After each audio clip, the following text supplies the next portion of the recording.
Okay, चलिए जी, आज हम स्टार्ट करते हैं। तो हमारी फर्स्ट क्लास में स्टार्ट करते हैं। बेसिकली अगर हम बात करें तो हमारा इसका जो टीजीटी पीजीटी का जो कोर्स है, उस टीजीटी पीजीटी कोर्स में आज हम बिल्कुल बेसिक फंडामेंटल की बातें करेंगे। और हम बातें करेंगे कि हमारे पास में जो हमारा एक सब्जेक्ट जो टायर फर्स्ट में जो आईसीटी है, आईसीटी में भी ये जो क्वेश्चन है, क्वेश्चन आपके बहुत इंपॉर्टेंट क्वेश्चन के रूप में आपके क्वेश्चन पूछे जा सकते हैं। बस हम उन्हीं सारे पार्ट्स पे हम बातें करने वाले हैं। एक बार जल्दी से इस जो ये पर्टिकुलर आपका जो सेशन है, इस सेशन में जो आप लाइव कैंडिडेट जुड़े हुए हो, तो साथ के साथ आप इस सेशन में पार्टिसिपेट करते रहना। और जैसा कि आपको यहाँ पे मैंने आपको आपको बात करें यहाँ पे हमारे पास में हम आज के जो सेशन है, उस आज के सेशन में हम जो बेसिक बातें करने वाले हैं, वो बेसिक हम सबसे पहले हम बात करेंगे, हम कंप्यूटर सिस्टम को अंडरस्टैंड करेंगे। हम किसके बारे में बात करेंगे? हम कंप्यूटर सिस्टम को अंडरस्टैंड करेंगे। हम समझेंगे कि what is the computer, computer होता क्या है। और हम कंप्यूटर सिस्टम को अंडरस्टैंड करने के साथ यहाँ पे हम बेसिक बेसिक जिसके ऊपर हम काम करने वाले, जो हम बातें करने वाले हैं, तो हम सबसे पहले हमारे पास में हम जिस पर्टिकुलर कॉन्सेप्ट की बात करने वाले हैं, उन सभी कॉन्सेप्ट को स्टार्ट करने से पहले, जैसे आप कंप्यूटर साइंस के स्टूडेंट हो और आपसे मैं अगर सबसे पहले अगर मैं आपसे मिनिमम आपसे डेफिनेशंस की बात करूं कि कंप्यूटर्स के अंदर भाई व्हाट इज द कंप्यूटर, क्योंकि सिंपल सी बात है कि आपको क्या करना है, आपको ईएमआरएस के पेपर्स के अंदर और आपको जो केवीएस का जो वैकेंसी है उसके अंदर से आपको बेसिकली करना है कि आपको डिस्क्रिप्टिव एग्जाम भी आपको लिखना है। तो फिर आपको डिस्क्रिप्टिव पेपर का आपको लिखना है, तो फिर आपको क्या होनी चाहिए? आपको रिटन प्रैक्टिस होनी चाहिए, है ना। तो एक बार मुझे क्या कर दीजिए, आप मुझे आंसर दे दीजिए कंप्यूटर क्या होता है। उसके बाद में मैं आपके सामने इनके कुछ पॉइंट्स के बारे में आपसे चर्चा करूंगा, मैं इनके कुछ पॉइंट्स लिखूंगा। लेकिन सबसे पहले मैं आपसे भी चाहता हूँ कि एक बार आप आंसर दीजिए कि व्हाट इज द कंप्यूटर। उसके बाद में सारे के सारे बेसिक बेसिक पॉइंट्स हम लिखते चले जाएंगे यहाँ पे। और सारे के सारे पॉइंट्स के अंदर हम बेसिक जो पॉइंट्स हैं, उस पॉइंट के साथ साथ हम यहाँ पे उसके एक्सप्लेनेशन की बात करेंगे। और हम आज के दिन हम सारे के सारे जितने भी आपके सब्जेक्ट्स हैं, उन सब्जेक्ट्स का हम ओवरव्यू लेने वाले हैं कि कौन सा सब्जेक्ट्स को हम किस रूप में कैसे पढ़ते हैं। क्योंकि जब भी मैं कोई सब्जेक्ट आपको स्टडी करवाता हूँ, तो हमेशा मैं आपको एक चीज फोकस करवाता हूँ कि जब भी आप कोई सब्जेक्ट पढ़ते हो, तो सबसे पहले उसके अंदर आपको ये क्वेश्चन पुट होना चाहिए, वाई, हम क्यों पढ़ रहे हैं, है ना। फिर उसके बाद आपका नेक्स्ट क्वेश्चन होना चाहिए, व्हाट, क्या पढ़ रहे हैं, और हाउ, कैसे पढ़ रहे हैं। ठीक। तो इन कुछ पॉइंट्स के आपको आंसर देना है। तो अगर हम बात करें, तो हम कहते हैं हमारे पास में कंप्यूटर की बात करें, तो हम कहते हैं कंप्यूटर के अंदर अगर डेफिनेशन की बात करें, तो हम कहते हैं कंप्यूटर क्या होता है आपका, एक computer is a computational device, है ना। Computer is a computational device.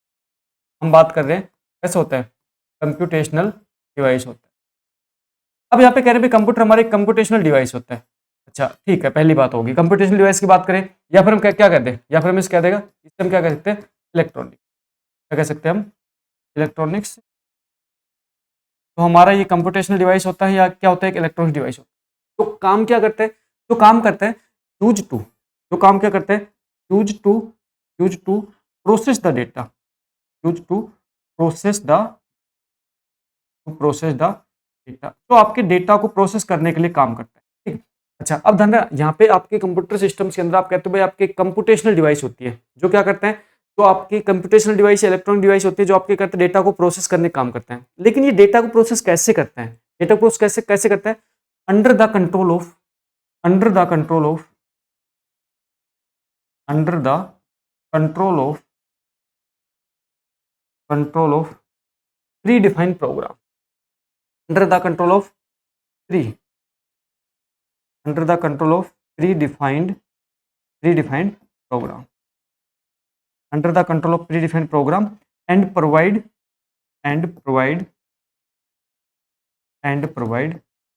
desired output, and provide desired। देखो, अब यहाँ पे सिंपल सी बात है, यहाँ पे मैंने आपके सामने जो कंप्यूटर की डेफिनेशन लिखी ना, ये डेफिनेशन आपको रटना नहीं है। अब यहाँ पे इस कंप्यूटर डेफिनेशन को समझो, मैं आपको कहना क्या चाह रहा हूँ। मैं यहाँ पे कहना चाह रहा हूँ computer is a computational device या फिर एक इलेक्ट्रॉनिक डिवाइस। कंप्यूटर आपके कंप्यूटेशनल डिवाइस होता है, इलेक्ट्रॉनिक डिवाइस होता है, जो क्या करता है, जो आपके डेटा को प्रोसेस करने का काम करता है। अच्छा, अब डेटा प्रोसेस करने का मतलब होता है आप इनपुट के रूप में जो डेटा देते हो, उस इनपुट के डेटा क्या करता है, प्रोसेस करता है, और आपको क्या देता है, डिजायर्ड आउटपुट देता है। अब ध्यान, डिजायर्ड आउटपुट मतलब होता है जो आपने इनपुट दिया है उसके बेस पे आपको मिलने वाला आउटपुट मिलता है। ठीक। अब यहाँ पे अगर हम बात करें, तो हमारे पास में जो डेफिनेशंस है, अब इस डेफिनेशंस को अगर हम थोड़ा सा और आगे की बातें करना स्टार्ट करें, तो भाई सिंपल सी बात है, ये जो डेफिनेशंस को हम कह सकते हैं कि हमारे पास में जो कंप्यूटर सिस्टम्स आज के दिन है, उस कंप्यूटर सिस्टम की अगर हम बात करें, तो हम कहते हैं कि हमारे पास में कंप्यूटर सिस्टम क्या होता है कि हम यहाँ पे इनपुट देते हैं कुछ, हम यहाँ पे क्या देते हैं, कुछ इनपुट देते हैं, और उस इनपुट के बेस पे हमें क्या प्राप्त होता है, आउटपुट प्राप्त होता है।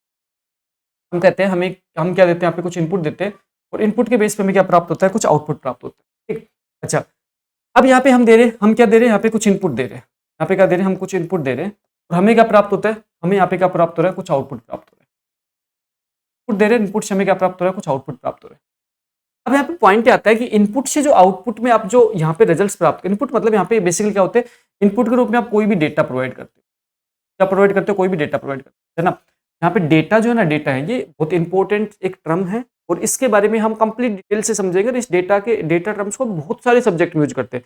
हम डीबीएमएस में डेटा यूज करते हैं, हम जितनी प्रोग्रामिंग लैंग्वेज पढ़ते हैं उनमें हम डेटा की बात करते हैं, हम इवन कि हम कंप्यूटर को इनपुट के रूप में डेटा दे रहे हैं, हम इवन की जब नेटवर्क पढ़ते हैं नेटवर्क में डेटा ट्रांसफर की बात करते हैं।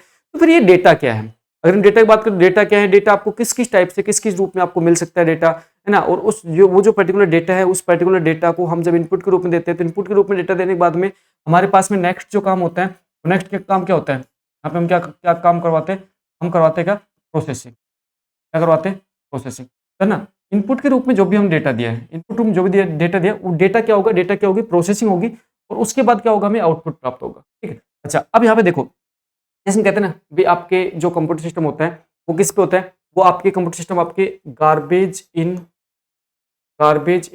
आउट पे काम करता है। आप कहते हो ना जैसे गार्बेज इन गार्बेज आउट पे काम करता है। आप यहाँ बात करते हो गार्बेज इन गार्बेज आउट।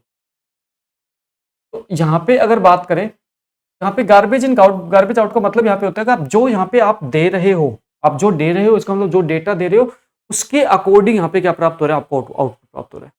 तो यहाँ पे अब यहाँ पे आप कंप्यूटर सिस्टम को अगर हम प्रॉपर्ली अंडरस्टैंड करना स्टार्ट करें, तो हम यहाँ पे कह सकते हैं कि हमें हमारे कंप्यूटर सिस्टम्स को हमें क्या देना होता है, हमें डेटा देना होता है। आज के दिन आपके पास में जितनी भी टाइप्स की आप कंप्यूटर सिस्टम, जितनी भी टाइप्स की आप डिवाइस के बारे में बात करते हो, जितनी भी टाइप्स की आप मशीन के बारे में बात करते हो, उसमें हम क्या देते हैं, हम डेटा देते हैं। और डेटा क्या किया जाता है, प्रोसेसिंग किया जाता है, और उसके बाद क्या प्राप्त होता है, हमें आउटपुट प्राप्त होता है।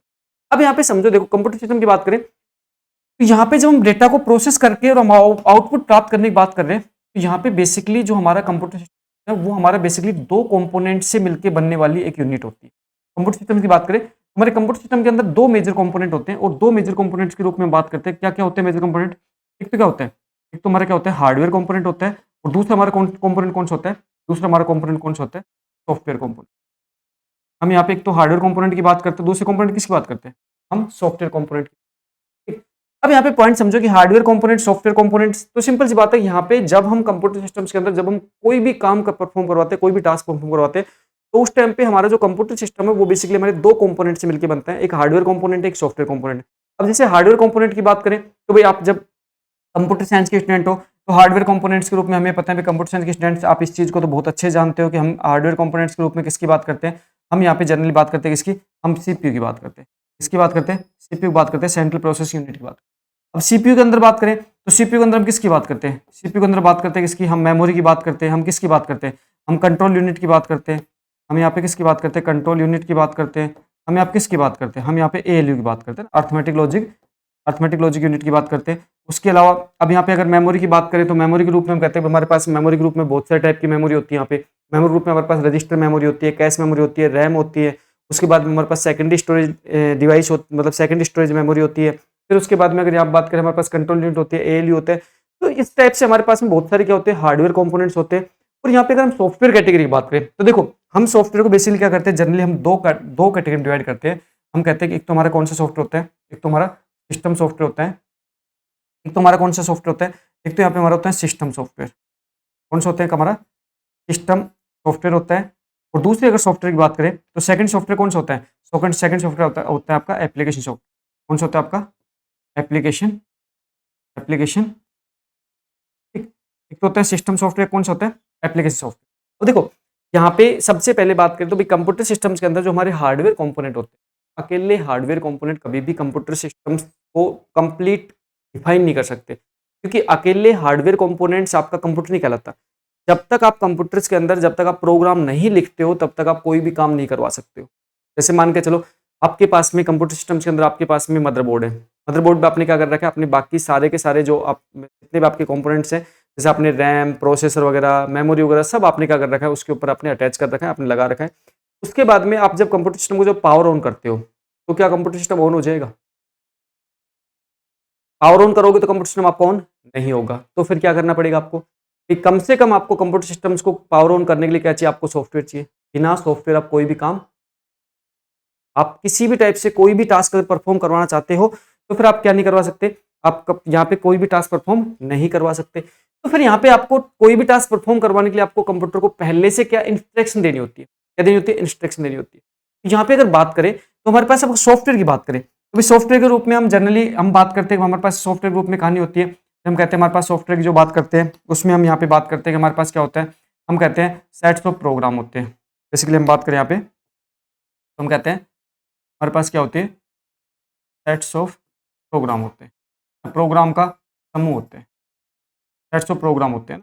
और अगर प्रोग्राम बात करें तो हम यहाँ पे क्या कहते हैं, हमारे पास क्या होता है, सेट्स ऑफ इंस्ट्रक्शन होते हैं, सेट्स ऑफ इंस्ट्रक्शन होती है। इसका मतलब होता है हमारे पास निर्देश होते हैं, इसको हम क्या देते हैं, कंप्यूटर सिस्टम क्या देते हैं, हम यहाँ पे कंप्यूटर सिस्टम को निर्देश प्रोवाइड करते हैं जिसके अकॉर्डिंग कंप्यूटर सिस्टम क्या करता है, अपना कार्य परफॉर्म करता है, अपना कार्य करता है। ठीक, अब ये जो सारी की सारी जो मैं कंप्लीट आपको रूपरेखा यहाँ पे बताने वाला हूँ, कंप्लीट रूपरेखा आपको इसलिए मैं आपको एक्सप्लेन कर रहा हूँ क्योंकि इसी के बेस में क्या करने वाला हूँ, आगे आपको सब्जेक्ट में डिवाइड करने वाला हूँ, इन्हीं रूपरेखाओं में क्या करूंगा, पूरा पूरा सब्जेक्ट में डिवाइड करूंगा। ठीक, अब अगर बात करें तो हमारे पास जब सॉफ्टवेयर के रूप में हम यहाँ पे बात करते हैं तो सॉफ्टवेयर कैटेगरी जो सिस्टम सॉफ्टवेयर होता है, अब सिस्टम सॉफ्टवेयर को अगर हम आगे फर्दर कैटेगराइज करें तो यहाँ पे एक टाइप से आपके सॉफ्टवेयर ग्रुप में आप यूटिलिटी है ना, यूटिलिटी सॉफ्टवेयर की बात भी करते हो, किसकी बात करते हो, यूटिलिटीज सॉफ्टवेयर की बात भी करते हो।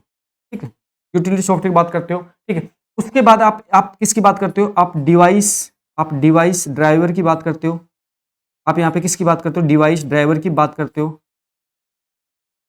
कई जगह आपको सॉफ्टवेयर कैटेगरी के रूप में, आपको कई जगह सॉफ्टवेयर कैटेगरी रूप में क्या मिलता है, आपको बेसिकली 3 टाइप की कैटेगरी मिलती है, system software, application software, utility software.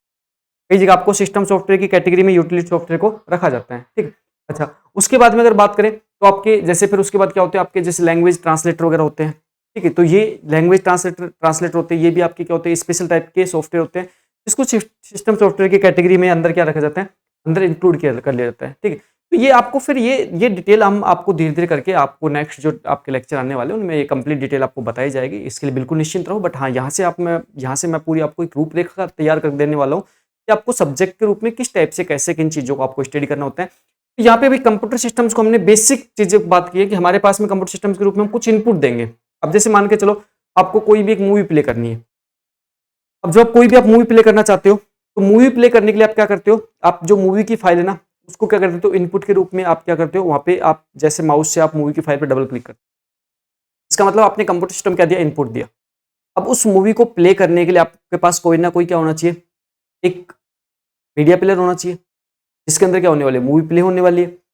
अब जो मीडिया प्लेयर है वो मीडिया प्लेयर क्या है, एक सॉफ्टवेयर है, एक सॉफ्टवेयर। अब वो सॉफ्टवेयर कैसा है, वो सॉफ्टवेयर किस कैटेगरी का सॉफ्टवेयर, देखो मूवी आपको अपनी कंप्यूटर सिस्टम में प्ले करना है तो इसका मतलब है कि आप अगर आप कंप्यूटर सिस्टम में मूवी प्ले करना चाहते हो तो ही आपके पास में वो सॉफ्टवेयर होना चाहिए। अगर मूवी आपको प्ले नहीं करनी तो आपको सॉफ्टवेयर नीड नहीं है, तो इसका मतलब है कि वो आपकी आपकी रिक्वायरमेंट के अकॉर्डिंग वो सॉफ्टवेयर है।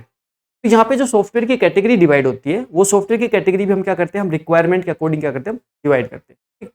एक बार यहाँ पे देखो जो भी आपको पार्ट यहाँ पे स्टडी करवाया जा रहा है उस सारे के सारे पार्ट में आपको करना क्या है, सारे सारे पार्ट में आपको जिन पॉइंटों को ध्यान रखना है वो पॉइंट ये, यहाँ पे आपको नोट्स बनाने के लिए मैं सेपरेटली ये जो पैनल पीडीएफ वगैरह है ये मैं आपको एप्लीकेशन पर अवेलेबल करवाता रहूँगा, तो आप उस टाइम पे आप अपने सेल्फ नोट्स, आप रिटर्न नोट्स बनाते रहना। जब तक आप सेल्फ नोट्स नहीं बनाओगे तब तक आपको डिस्क्रिप्टिव एग्जाम की प्रैक्टिस नहीं होने वाली, और असाइनमेंट के रूप में आपको पर डे में आपको डिस्क्रिप्टिव आपको क्वेश्चन भी देता रहूँगा, उसमें आपको असाइनमेंट करना है। ठीक है, ओके, तो देखो अब यहाँ पे बात करते हैं कि हमारे पास में जब हम हार्डवेयर कंपोनेंट की बात करते हैं तो हार्डवेयर कंपोनेंट्स के रूप में भाई हमारे पास में जैसे हमारे पास में कुछ इनपुट डिवाइस होती है, कुछ आउटपुट डिवाइस होती है, कुछ हमारे पास में सीपीयू जो होता है उसके अंदर कुछ क्या होती है, कुछ ऑन चिप मदरबोर्ड, कुछ हमारे पास में क्या होते हैं, कुछ हार्डवेयर कंपोनेंट्स होते हैं। तो वो सारे के सारे हार्डवेयर जो डिवाइस होते हैं, हार्डवेयर डिवाइस में जो इनपुट डिवाइस होती है कौन कौन सी होती है, आउटपुट डिवाइस कौन कौन सी होती है हमारे पास में, तो ये सारे के सारे पॉइंट्स हम क्या करते हैं, हम फंडामेंटल में सारे के सारे पढ़ते हैं। तो अगर आपके आईसीटी की बात करें तो आईसीटी में आपको सभी इनपुट डिवाइस के नाम, आउटपुट डिवाइस के नाम में, सीपीयू के जो मेन कंपोनेंट्स होते हैं उसके नाम, ये सारे आपको पता होना चाहिए। ये आपके फंडामेंटल्स के अंदर ये आपके कॉन्सेप्ट सब पूछे जाते हैं। लेकिन आपका जो कंप्यूटर साइंस का जो बेसिकली हमारे कंप्यूटर साइंस के अंदर हम जो स्टडी करते हैं वो हम पढ़ते हैं किसके ऊपर, सॉफ्टवेयर के ऊपर। और सॉफ्टवेयर के रूप में अगर बात करें तो भाई सिंपल सी बात है, कंप्यूटर सिस्टम्स के अंदर मान के चलो सबसे पहले हम बात करते हैं कि हमारे पास में एक कंप्यूटर सिस्टम है, जैसे हम करें हमारे पास में कंप्यूटर सिस्टम है। ठीक, और जब हम इस कंप्यूटर सिस्टम्स की हम बात कर रहे हैं तो यहाँ पे हम कह रहे हैं कि हमारे पास जो कंप्यूटर सिस्टम है, इस कंप्यूटर सिस्टम्स में हम कह रहे हैं कि हमारे पास में ये एक क्या है, हार्डवेयर डिवाइस का एक ढांचा है। ठीक है, हार्डवेयर डिवाइस का क्या है, एक ढांचा है। ठीक, तो इसका मतलब है कि इसके अंदर हम कह रहे हैं हमारे पास में यहाँ पे क्या है, इसके अंदर हमारे पास में एक सीपीयू है, हमारे पास क्या है यहाँ पे क्या है, एक सीपीयू, और उसके अंदर क्या है, इसके अंदर जैसे हम कहते हैं हमारे पास क्या है, मेमोरी है, ठीक है, हमारे पास क्या है, हमारे पास यहाँ पे कंट्रोल यूनिट है, हमारे पास क्या है, हमारे पास यहाँ पे ALU है, ठीक है, फिर हमारे पास क्या है, हमारे पास यहाँ पे सेकेंडरी मेमोरी है, ठीक है। अच्छा, उसके अलावा हमारे पास क्या है, हमारे पास जैसे यहाँ पे कुछ हम कहते हैं भाई इनपुट डिवाइस है, इनपुट डिवाइस है, ठीक है। तो हमारे पास में जो कंप्यूटर सिस्टम्स है, उस कंप्यूटर सिस्टम्स की अगर बात करते हैं, हम कहते हैं अभी हमारे पास में जो कंप्यूटर सिस्टम है ये सिर्फ और सिर्फ हार्डवेयर कंपोनेंट का एक ढांचा है। तो अब हमें क्या करना है, अभी हमें इस कंप्यूटर सिस्टम्स को, हम ये कह रहे हैं कि हमारे पास जो कंप्यूटर है, अब हमें क्या करना है, इसे सबसे पहले हमें इसे वर्किंग कैपेबल बनाना है। क्या बनाना है? इसे वर्किंग कैपेबल बनाना है। सबसे पहले हम बनाना है इसे वर्किंग कैपेबल,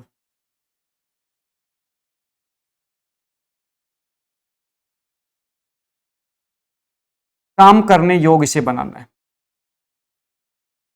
अब देखो, अगर हम यहाँ पे बात करें इसको वर्किंग कैपेबल बनाना है, इसका मतलब है कि जितने भी यहाँ पे हार्डवेयर कंपोनेंट्स हैं, जो भी हार्डवेयर रिसोर्स है हमारे पास में, तो यहाँ पे सबसे पहले तो मैं फर्स्ट पॉइंट जिसकी मैं बात कर रहा हूँ, उस पॉइंट्स की बात कर रहा हूँ कि हमारे पास में जो भी हार्डवेयर रिसोर्स हैं, जो भी हमारे पास में हार्डवेयर रिसोर्स हैं, उन सभी हार्डवेयर रिसोर्स को हम किस टाइप से कैसे काम में लेंगे, उसको काम में लेने के लिए हमें एक सॉफ्टवेयर को इंस्टॉल करने की रिक्वायरमेंट होगी।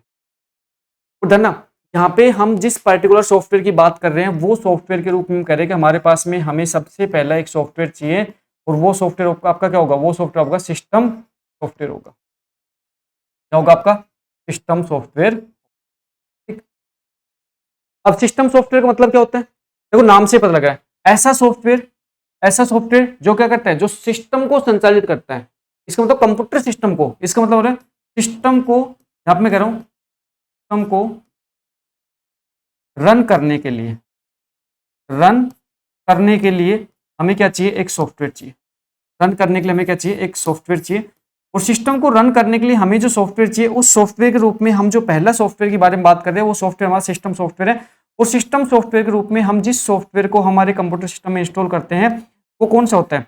वो होता है कौन सा? वो होता है ऑपरेटिंग। कौन सा होता है? ऑपरेटिंग। ठीक।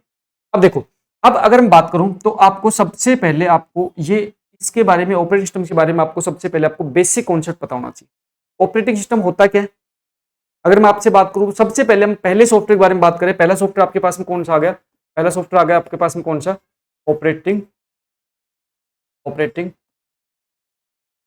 अब मैं आपसे पूछ रहा हूं ऑपरेटिंग सिस्टम क्या होता है। अभी आपसे ऑपरेटिंग सिस्टम बेसिकली अगर आपसे पूछूं मैं, what is the operating system, देखो आपको डिस्क्रिप्टिव एग्जाम के लिए आपको इन्हीं छोटे छोटे बारीक बारीक जो पॉइंट है, बारीक बारीक पॉइंट से आपको प्रैक्टिस करना स्टार्ट करना है। कि जो बेसिक बेसिक पॉइंट से अगर प्रैक्टिस करना स्टार्ट करोगे ना, तो एक टाइम ऐसा आएगा जो आपकी प्रैक्टिस है ना, वो ऑटोमेटिकली आपकी इतनी अच्छी लेवल पे हो जाएगी कि फिर आपको डिस्क्रिप्टिव पेपर लिखने में आपको कोई भी दिक्कत नहीं आएगी। तो सबसे पहले मैं आपसे क्वेश्चन कर रहा हूँ कि what is operating system. Operating system क्या होता है? देखो, अगर नाम से अगर जैसे यहाँ से सबसे पहले अगर मैं ऑपरेटिंग सिस्टम की बात करूँ, तो ऑपरेटिंग सिस्टम से एक सिस्टम सॉफ्टवेयर होता है। क्या होता है? एक सिस्टम सॉफ्टवेयर होता है। अच्छा, अब ये सिस्टम सॉफ्टवेयर काम क्या करता है? ये सिस्टम सॉफ्टवेयर बेसिकली जितने टाइप के आपके हार्डवेयर रिसोर्स होते हैं, इन सभी हार्डवेयर रिसोर्स को मैनेज करता है। और हार्डवेयर रिसोर्स को मैनेज करने के लिए जो यूजर है, उस यूजर को क्या करता है कि एनवायरनमेंट प्रोवाइड करता है, जिससे कि यूजर क्या कर सके, कंप्यूटर सिस्टम्स को काम में ले सके, कंप्यूटर सिस्टम को यूज कर सके, कंप्यूटर सिस्टम को वर्किंग कैपेबल बना सके। वही काम किसका होता है? वही काम किसका होता है? ऑपरेटिंग सिस्टम का होता है। और इसी को अगर मैं प्रॉपर लैंग्वेज में लिखने की बात करूं, तो यहाँ पे हम कह सकते हैं, लैंग्वेज लिखने की बात करूं, यहाँ पे क्या कहते हैं? Operating system is interface. क्या होता है? हम यहाँ पे बात कर रहे हैं operating system is an interface. Operating system is an interface between user and computer hardware. User and computer hardware. ठीक, ये बेसिक पॉइंट हो गया ऑपरेटिंग सिस्टम के बारे में। ऑपरेटिंग सिस्टम में एक हमारे पास में एक ऐसा एक इंटरफेस होता है, जो क्या होता है? जो हमारे पास में बीच का काम करता है। किसके? यूजर के और किसके बीच का काम करता है? यूजर के और कंप्यूटर हार्डवेयर के बीच का काम करता है। अब देखो, यहाँ पे अब ऑपरेटिंग सिस्टम्स के बारे में आप कंप्लीट डिटेल से स्टडी करते हो। ये जो आपके पास में जो सॉफ्टवेयर ना, इस सॉफ्टवेयर के बारे में आप कंप्लीट डिटेल से स्टडी करते हो। और कंप्लीट अगर डिटेल से स्टडी करने की बात करें, तो डिटेल से स्टडी का मतलब यहाँ पे होता है कि हमारे पास में हम ऑपरेटिंग सिस्टम्स के बारे में जो हमारा सब्जेक्ट है, उस सब्जेक्ट को हम डेप्थ लेवल तक पढ़ने वाले हैं। और ऑपरेटिंग सिस्टम सब्जेक्ट्स के अंदर मैंने आपको रिकॉर्डेड फॉर्मेट में सारा कंटेंट आपको अवेलेबल करवा रखा है। उसके सभी टेस्ट अवेलेबल करवा रखे हैं। अब मैं आपको ऑपरेटिंग सिस्टम की क्या करवाने वाला हूँ, डिस्क्रिप्टिव प्रैक्टिस करवाने आऊंगा, ठीक है। और डिस्क्रिप्टिव प्रैक्टिस में आपको मैं क्या करूंगा, क्वेश्चन दूंगा असाइनमेंट के रूप में, आपको असाइनमेंट क्वेश्चन करके लेके आना है, फिर असाइनमेंट क्वेश्चन में आपको सोल्व करवाऊंगा, ठीक, वो रहेगा। तो यहाँ पे अगर देखो ये जो सब्जेक्ट है, ये सब्जेक्ट के रूप में जो बेसिक पॉइंट है ये आपके आईसीटी के पॉइंट है, और आपके टायर फर्स्ट में आईसीटी है और 15 नंबर का आईसीटी है, तो अच्छा खासा वेटेज आईसीटी का, तो बेसिक पॉइंट तो वहां भी आपको पढ़ने पड़ेंगे। तो यहाँ पे इसके लिए ये बेसिक पॉइंट्स आपके लिए बहुत आपके इफेक्टिव पॉइंट, मतलब आपके अच्छे पॉइंट्स है, तो इन सारे पॉइंट्स को हम यहाँ पे इंक्लूड करने वाले हैं। अब यहाँ पे सबसे पहले हमारा सब्जेक्ट आ गया कौन सा, ऑपरेटिंग सिस्टम से हमारा सब्जेक्ट आ गया, ठीक। अगर मैं यहाँ पे ऑपरेटिंग सिस्टम की बात करूँ, ऑपरेटिंग सिस्टम से हमारा एक पहला ऐसा सॉफ्टवेयर होता है जो कंप्यूटर सिस्टम में सबसे पहले क्या किया जाता है, इंस्टॉल किया जाता है, और जिसके बाद ही हमारे कंप्यूटर सिस्टम क्या होता है, वर्किंग कैपेबल बनता है, काम करने योग्य बनता है, ठीक। अच्छा, उसके बाद में हमारे पास में और भी कुछ सॉफ्टवेयर होते हैं, और भी हम सॉफ्टवेयर की बात करते हैं, ठीक है। अब और सॉफ्टवेयर सिस्टम सॉफ्टवेयर में जब और जो दूसरे सॉफ्टवेयर ग्रुप में जो बात करते हैं, देखो यहाँ पे हमारे पास में हम बात करते हैं कि हमारे पास में यहाँ पे कुछ सिस्टम सॉफ्टवेयर है ना, यहाँ पे हमने कुछ क्या किया, कुछ सिस्टम सॉफ्टवेयर बात की है, जैसे हमने बात की है सिस्टम के यूटिलिटी सॉफ्टवेयर की, ऑपरेटिंग सिस्टम की, डिवाइस ड्राइवर की बात की है, ठीक है। तो ये हमारे पास में क्या है, ये आपके सिस्टम सॉफ्टवेयर की कैटेगरी के सॉफ्टवेयर होते हैं। जैसे अगर सिस्टम यूटिलिटी सॉफ्टवेयर की बात करें, सिस्टम यूटिलिटी सॉफ्टवेयर की बात करें, तो सिस्टम्स के अंदर जो सिस्टम्स की परफॉर्मेंस को एनहेंस करने वाले सॉफ्टवेयर होते हैं, जैसे आपके भाई आपके पास में जैसे डिस्क क्लीनअप वगैरह के जो सॉफ्टवेयर होते हैं, ठीक है, जो सिस्टम के एनहेंस करने के लिए आपके पास में एंटीवायरस वगैरह सॉफ्टवेयर होते हैं, ये सब सिस्टम के यूटिलिटी सॉफ्टवेयर कहलाते हैं। ये आपके टाइप्स किसकी होती है, आपके सिस्टम सॉफ्टवेयर टाइप होते हैं, इसकी इसी टाइप से आपका ऑपरेटिंग सिस्टम भी क्या एक सिस्टम सॉफ्टवेयर है, इस टाइप से डिवाइस ड्राइवर क्या होते हैं, सिस्टम सॉफ्टवेयर होते हैं। जैसे मान के चलो भाई उसके बाद में आपके पास में क्या हार्डवेयर आता है, उसके पास में क्या आता है, हार्डवेयर आता है। अब जैसे मान चलो आपके पास में क्या, आपके पास में आपने क्या किया, अपने कंप्यूटर सिस्टम के पास, कंप्यूटर सिस्टम के साथ में आपने क्या किया, एक नया प्रिंटर क्या किया, अटैच किया। जैसे मान के चलो आपने एक नया प्रिंटर परचेज किया, और उस प्रिंटर को क्या किया, आपने कंप्यूटर सिस्टम से कनेक्ट कर दिया, और उसके बाद में आप जैसे प्रिंटर को कमांड दे रहे हो तो आपके प्रिंटर क्या नहीं कर रहा, आपका प्रिंटर कोई काम नहीं कर रहा। तो फिर इसका मतलब भाई हो क्या रहा है वहां पे, इसका मतलब ये हो रहा है कि कंप्यूटर से आपने जो भी हार्डवेयर कंपोनेंट आपने कनेक्ट किया ना, उस हार्डवेयर कंपोनेंट की नॉलेज सबसे पहले आपके कंप्यूटर सिस्टम को होनी चाहिए। और हार्डवेयर कंपोनेंट की जो नॉलेज कंप्यूटर सिस्टम को होनी चाहिए वो किस रूप में होनी चाहिए, वो फिर आपको उस हार्डवेयर कंपोनेंट्स के बारे में आपको कंप्लीट कंप्यूटर सिस्टम को बताना पड़ेगा कि हार्डवेयर कंपोनेंट्स कैसे काम करेगा, और वो जो काम करने का जो तरीका होता है उस हार्डवेयर कंपोनेंट्स के, उसके लिए क्या करते हो आप, डिवाइस ड्राइवर, उसके लिए क्या करते हो आप, डिवाइस ड्राइवर इंस्टॉल करते हो।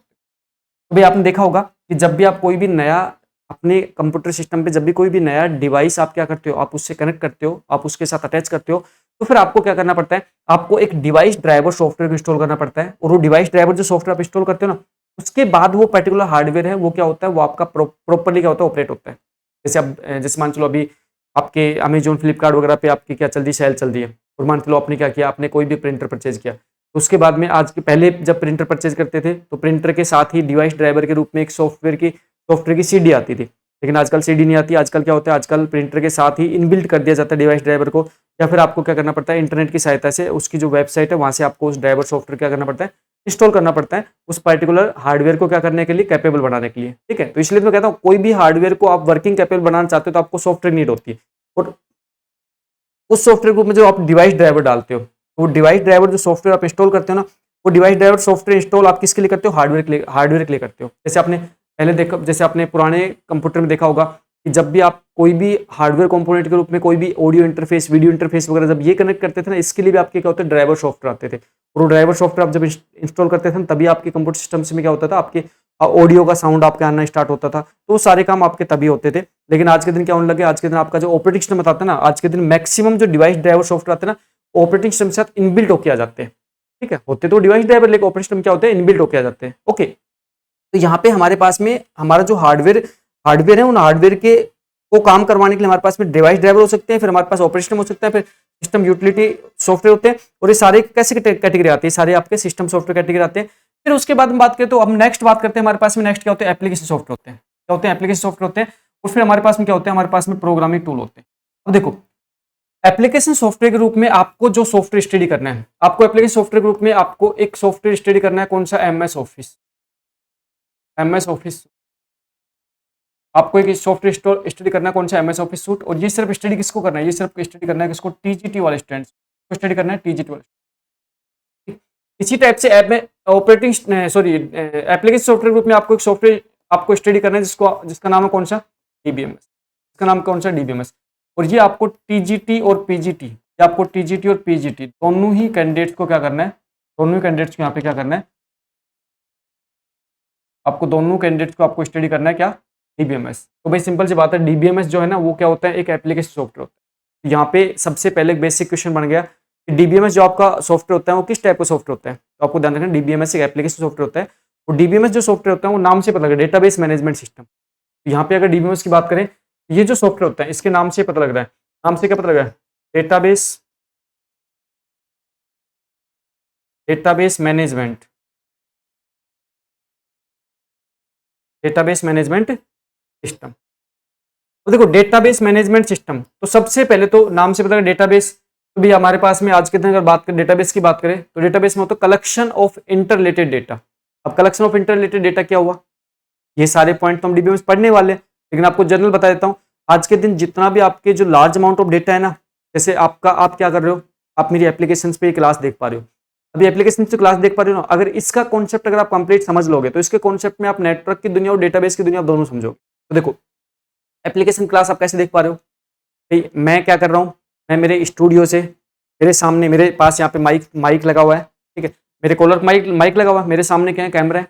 कैमरा लगातार क्या कर रहा है, मेरी इनपुट के रूप मेरी इमेज कैप्चर कर रहा है। माइक क्या कर रहा है, मेरी ऑडियो कैप्चर कर रहा है। साथ में यहाँ पे कंप्यूटर सिस्टम मैंने यूज किया हुआ है, उस कंप्यूटर सिस्टम में सॉफ्टवेयर की सहायता से मैं क्या कर रहा हूँ, ऑडियो वीडियो को मिक्स करके, और क्या कर रहा हूँ, ऑडियो वीडियो को मिक्स करके, और मैं आपके लिए यहाँ पे आपका जो डेटा है उसको मैं कंटिन्यूसली इंटरनेट की सहायता से किसी एंड लोकेशन पे जो सर्वर है उस पर पहुंचा रहा हूँ। अब एंड लोकेशन पे सर्वर क्या होता है, ये सारे पॉइंट्स आपको स्टडी करने हैं, ये सारे पॉइंट्स आपके सिलेबस में सब आपको स्टडी करने हैं, ठीक है। सर्वर क्या होता है, सर्वर्स के ऊपर आपके कौन कौन से सॉफ्टवेयर होते हैं, सर्वर में डेटा किस टाइप से कैसे कैसे स्टोर होता है, सर्वर के ऊपर क्या क्या सर्वर की विशेषता होती है, कौन कौन से प्रोटोकॉल्स होते हैं, सब आपको स्टडी करना है। अब देखो जब मैं बात कर रहा हूँ कि मेरा कंप्यूटर सिस्टम है और मेरा कंप्यूटर सिस्टम किससे कनेक्टेड है, इंटरनेट की दुनिया से कनेक्टेड है। तो इंटरनेट का मतलब होता है कि एक नेटवर्क है। ऐसा नेटवर्क है, एक ऐसा नेटवर्क है जो पूरी दुनिया में फैला हुआ है, पूरी दुनिया में फैला हुआ एक नेटवर्क है। और उस पूरी दुनिया में फैले हुए नेटवर्क की सहायता से मैं डेटा क्या कर रहा हूं, मैं डेटा कहां पे पहुंचा रहा हूं, मैं किसी पर्टिकुलर एक कंप्यूटर पे ही पहुंचा रहा हूं डेटा, ठीक है, किसके माध्यम से, नेटवर्क के माध्यम से। अब वो जो कंप्यूटर पे जो डेटा पहुंचा रहा ना, उसको मैं कह रहा हूं कि वो एक सर्वर है। अब सर्वर का मतलब है, सिंपल सी बात है, उसके अंदर जो सॉफ्टवेयर इंस्टॉल किए गए ना वो सर्वर सॉफ्टवेयर है, ठीक है, उसके अंदर सर्वर सॉफ्टवेयर इंस्टॉल किए गए, और वो जो पर्टिकुलर सर्वर है उस सर्वर की कैपेसिटी बहुत ज्यादा है, क्योंकि आप बहुत सारे यूजर्स उस सर्वर से कनेक्ट होकर और उस सर्वर से क्या कर रहे हो, डेटा ले रहे हो। तो मैं क्या कर रहा हूं, मैं डेटा वहां पे पहुंचा रहा हूं, तो मैं डेटा क्या कर रहा हूं, अपलोड कर रहा हूं उस पर्टिकुलर सर्वर पे। अब क्या कर रहे हो, आप भी इंटरनेट से कनेक्टेड हो, मतलब आप मान के चलो आप मोबाइल से क्लास ले रहे हो, आप लैपटॉप से क्लास ले रहे हो, आप टैबलेट से क्लास ले रहे हो, जो भी जिस भी डिवाइस से आप क्लास ले रहे हो ना, उस डिवाइस में इंटरनेट का कनेक्शन होना जरूरी है। अगर इंटरनेट का कनेक्शन नहीं है तो क्लास कैसे ले पाओगे, आप नहीं ले पाओगे, नहीं ले पाओगे ना क्लास। अगर आपके पास इंटरनेट का कनेक्शन है तो ही आप क्लास ले पाओगे, एल से क्लास नहीं ले पाओगे। तो इसका मतलब है कि आप भी उस पर्टिकुलर नेटवर्क से जुड़े हुए हो, जिस नेटवर्क से क्या है, मैं जुड़ा हुआ हूं।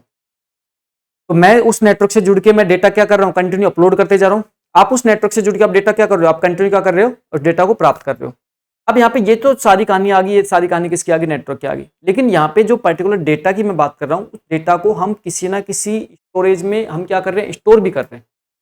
अब जैसे पर्टिकुलर क्लास है, इस क्लास को अब लाइव मोड के बाद इस क्लास को रिकॉर्डेड फॉर्मेट में देखा जाएगा, और इस टाइप से मेरी एक क्लास नहीं है, इस टाइप से मेरी हजारों क्लास है। तो फिर वो हजारों क्लास का जो डेटा है ना, वो डेटा कहाँ पे रखा हुआ है, हजारों क्लास डेटा, वो डेटा कहाँ पे रखा हुआ है।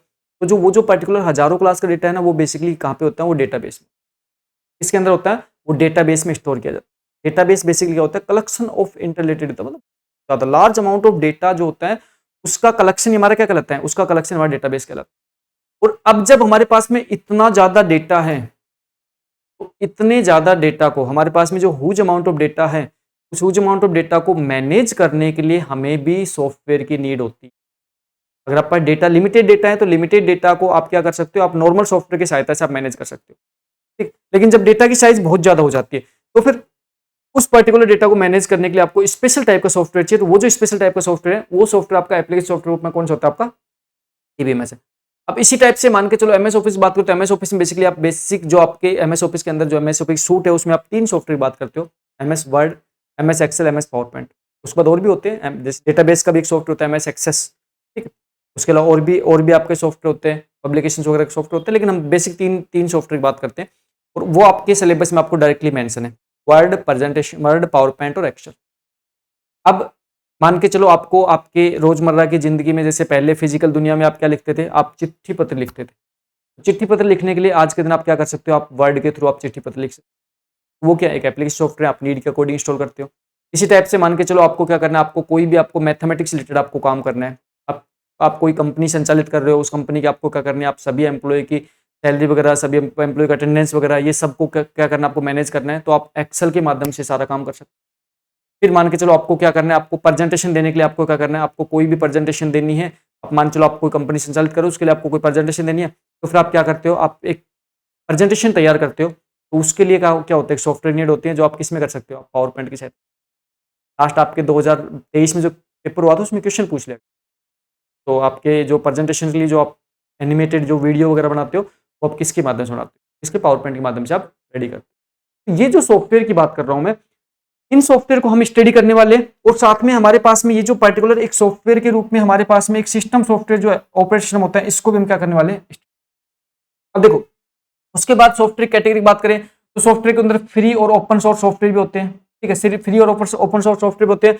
उसके अलावा दूसरे सॉफ्टवेयर क्या होते हैं, उसके अलावा दूसरे सॉफ्टवेयर प्रोप्राइटरी सॉफ्टवेयर भी होते हैं, इसको हम क्या बोलते हैं, फ्रीवेयर सॉफ्टवेयर कहते हैं, ठीक है। तो ये आपके फ्री ओपन सोर्स सॉफ्टवेयर क्या होते हैं, प्रोप्राइटरी सॉफ्टवेयर क्या होते हैं, ठीक है, लाइसेंस सॉफ्टवेयर क्या होते हैं, इन सब के बारे में हम क्या करने वाले, डिटेल से बात करने वाले हैं। अब हम यहाँ पे जो चीजें हम स्टडी कर रहे हैं उस चीजों में आपको मैं यहाँ पे जो मैंने बताया उन पॉइंट्स में आपने ये पॉइंट समझा होगा कि आप यूजर यहाँ पे हो, आप यूजर यहाँ पे हो, यहाँ बैठे हो, ठीक है। आपके लिए यूजर इंटरफेस होता है, इसका मतलब यूजर इंटरफेस के अगर हम बात करूं तो भाई सिंपल सी बात है, मेरे सामने यहाँ पे जो कंप्यूटर सिस्टम है, देखो मेरे सामने यहाँ पे जो कंप्यूटर सिस्टम है, तो अगर इस कंप्यूटर सिस्टम की अगर बात करूं, देखो यहाँ पे आपको जो दिखाई दे रहा है, यहाँ पे जो दिखाई दे रहा है, ये आपका क्या है, यूजर इंटरफेस। ये आपका क्या है, यूजर इंटरफेस है।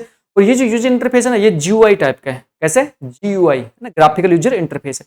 अब इसके ऊपर जो भी आपको आइकन वगैरह जो आपको दिखाई दे रहे हैं, ये सारे के सारे आइकन्स वगैरह आप क्या करते हो, आप इनको काम में लेके और आप अपना रोजमर्रा की जिंदगी में जो आपका काम होता है वो परफॉर्म करते हो। जैसे मान चलो यहाँ पे आपके सामने यहाँ पे PDF है, आप PDF को मैं मान चलो इसको ओपन करना चाहता हूँ, तो जब मैंने डबल क्लिक किया और डबल क्लिक करते क्या हुआ, ये PDF मेरे सामने ओपन होकर आ गई, ठीक है। जैसे मैं डबल क्लिक किया, डबल क्लिक करते PDF क्या हो गई, मेरे सामने ओपन हो गई। अब देखो जैसे मैंने डबल क्लिक किया और PDF ओपन होना, तो यहाँ पे हमारे पास में जो आपको जो दिखाई दे रहा है, ये दिखाई इसलिए दे रहा है कि आपने ऑपरेटिंग सिस्टम्स को क्या कर रखा है, यहाँ पे इंस्टॉल कर रखा है। उस ऑपरेटिंग सिस्टम्स का एक पार्ट है जिसको हम कह रहे हैं कि हमारे पास ऑपरेटिंग में क्या है, डेस्कटॉप है, जिसके अंदर क्या है, हमारे पास में आइकन्स के रूप में हमारी कुछ फाइल्स हैं। अब इस फाइल्स के रूप में मेरे पास कोई PDF फाइल है, अगर मैं PDF फाइल को अगर मैं ओपन करना चाहता हूँ, तो मेरे को PDF को भी ओपन करने के लिए सॉफ्टवेयर चाहिए, और ये PDF फाइल है ये भी किसी ना किसी सॉफ्टवेयर में जाके ओपन हो रही है। देखो ये PDF फाइल ये भी किसी न किसी सॉफ्टवेयर में जाके ओपन हो रही है। जैसे मान चलो हमारे पास ये जो सॉफ्टवेयर में जाके ओपन हो रही है, तो ये हमारे पास में इसमें ओपन हो रही है, हमारे पास में वेब ब्राउजर में जाके ओपन हो रही है। और ये वेब ब्राउजर कौन से, एज है ना, ये वेब ब्राउजर कौन सा, एज, आपके सामने दिखाई दे रहा है, ये वेब ब्राउजर है, एज है, इसके अंदर जाके आप क्या हो रही है, ये PDF क्या हो रही है, ओपन हो रही है। अब यहाँ पे पॉइंट आता है कि आप जो ये जो पर्टिकुलर मैं जो ये सारे काम जो बताने वाला हूँ, तो आप जो यूजर हो, तो यूजर मैं जैसे मैं यूजर था, उसके बाद यूजर का इंटरफेस होता है, और उसके बाद क्या होते हैं, एप्लीकेशन सॉफ्टवेयर होते हैं। अब जैसे मान के चलो कि मैं यूजर था और मैंने क्या किया, मैंने PDF पे क्लिक किया, तो इंटरफेस के रूप में मेरे सामने क्या था, एक GUI इंटरफेस था, उसमें एक PDF की एक फाइल थी, उस पर मैंने डबल क्लिक किया। उसके बाद में एप्लीकेशन सॉफ्टवेयर की सहायता से वो क्या हुई, वो फाइल मेरे सामने ओपन होकर आई। लेकिन जब एप्लीकेशन सॉफ्टवेयर की सहायता से फाइल ओपन होकर आई ना, तो उसके बाद में जो इंटरनल जो वर्किंग होती है वो आपका कौन, ऑपरेटिंग सिस्टम से ही आपका रोल प्ले करता है। और ऑपरेटिंग सिस्टम रोल प्ले करके और जो आपके हार्डवेयर डिवाइस वगैरह होते हैं वो आपको क्या करता है, वो आपको अवेलेबल करवाता है, और उन हार्डवेयर डिवाइस के माध्यम से आप क्या करते हो, वो सारे के सारे काम आप परफॉर्म कर पाते हो, ठीक। अब यहाँ पे ये सारे पॉइंट्स हमें कंप्यूटर सिस्टम में स्टडी करने होते हैं, तो सारे पॉइंट्स के रूप में हम जो जो सब्जेक्ट स्टडी करते हैं, जैसे मैं जो बेसिक कॉन्सेप्ट बता रहा हूँ, ये सारा हम किस में पढ़ते हैं, ये सारा हम जो फंडामेंटल ऑफ कंप्यूटर होता है उसमें पढ़ते हैं। फिर हम स्पेशल सॉफ्टवेयर ग्रुप में, एप्लीकेशन सॉफ्टवेयर ग्रुप में हम MS ऑफिस हो गया, DBMS हो गया, जो हमें स्टडी करना है ना, वो बहुत सारे और भी सॉफ्टवेयर होते हैं, बट हमें जो स्टडी करना है हमारे सब सिलेबस के अकॉर्डिंग वो बता रहा हूँ। इस टाइप जैसे हमारे पास में अगर बात करें ऑपरेटिंग सिस्टम्स की बात करें, तो ऑपरेटिंग सिस्टम्स को हम स्टडी करने वाले हैं, ठीक है।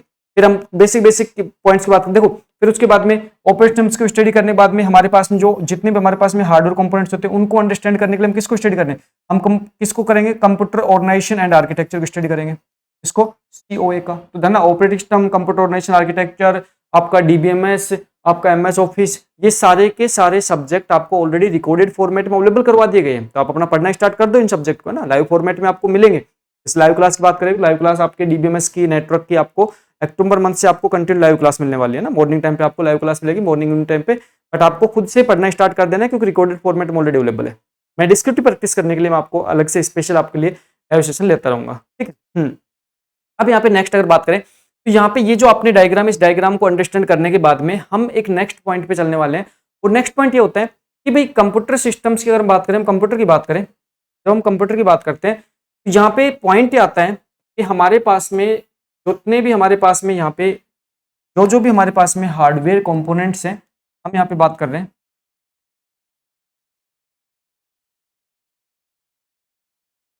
यहाँ पे हमारे पास में जिस भी हम हार्डवेयर की बात करते हैं, जैसे मान के लो हार्डवेयर ग्रुप में बात करते हैं, जैसे हम बात करते हैं किसकी, ट्रांजिस्टर की बात करते हैं, ठीक। फिर हम बात करते हैं किसकी, हमारे पास मेमोरी ग्रुप, मेमोरी बात करते हैं, मेमोरी मान चलो जैसे हम बात करते हैं किसकी, रजिस्टर की बात करते हैं, मेमोरी रजिस्टर की बात करते हैं। तो रजिस्टर बेसिकली क्या होता है, रजिस्टर आपके किसका होता है, सीक्वेंस ऑफ फिलिप फ्लो, क्या होता है, सीक्वेंस ऑफ फिलिप फ्लो, ठीक। अच्छा, इस टाइप से और भी जितने भी आपके और भी जो हार्डवेयर कंपोनेंट की बात करेंगे, तो हम बात करते हैं भाई हमारे पास में जितने भी जो सारे होते हैं, ये क्या होते हैं, इंटीग्रेटेड सर्किट। हम बात करते हैं क्या होते हैं, इंटीग्रेटेड सर्किट्स होते हैं, ठीक। इसको हम बात करते हैं आईसी,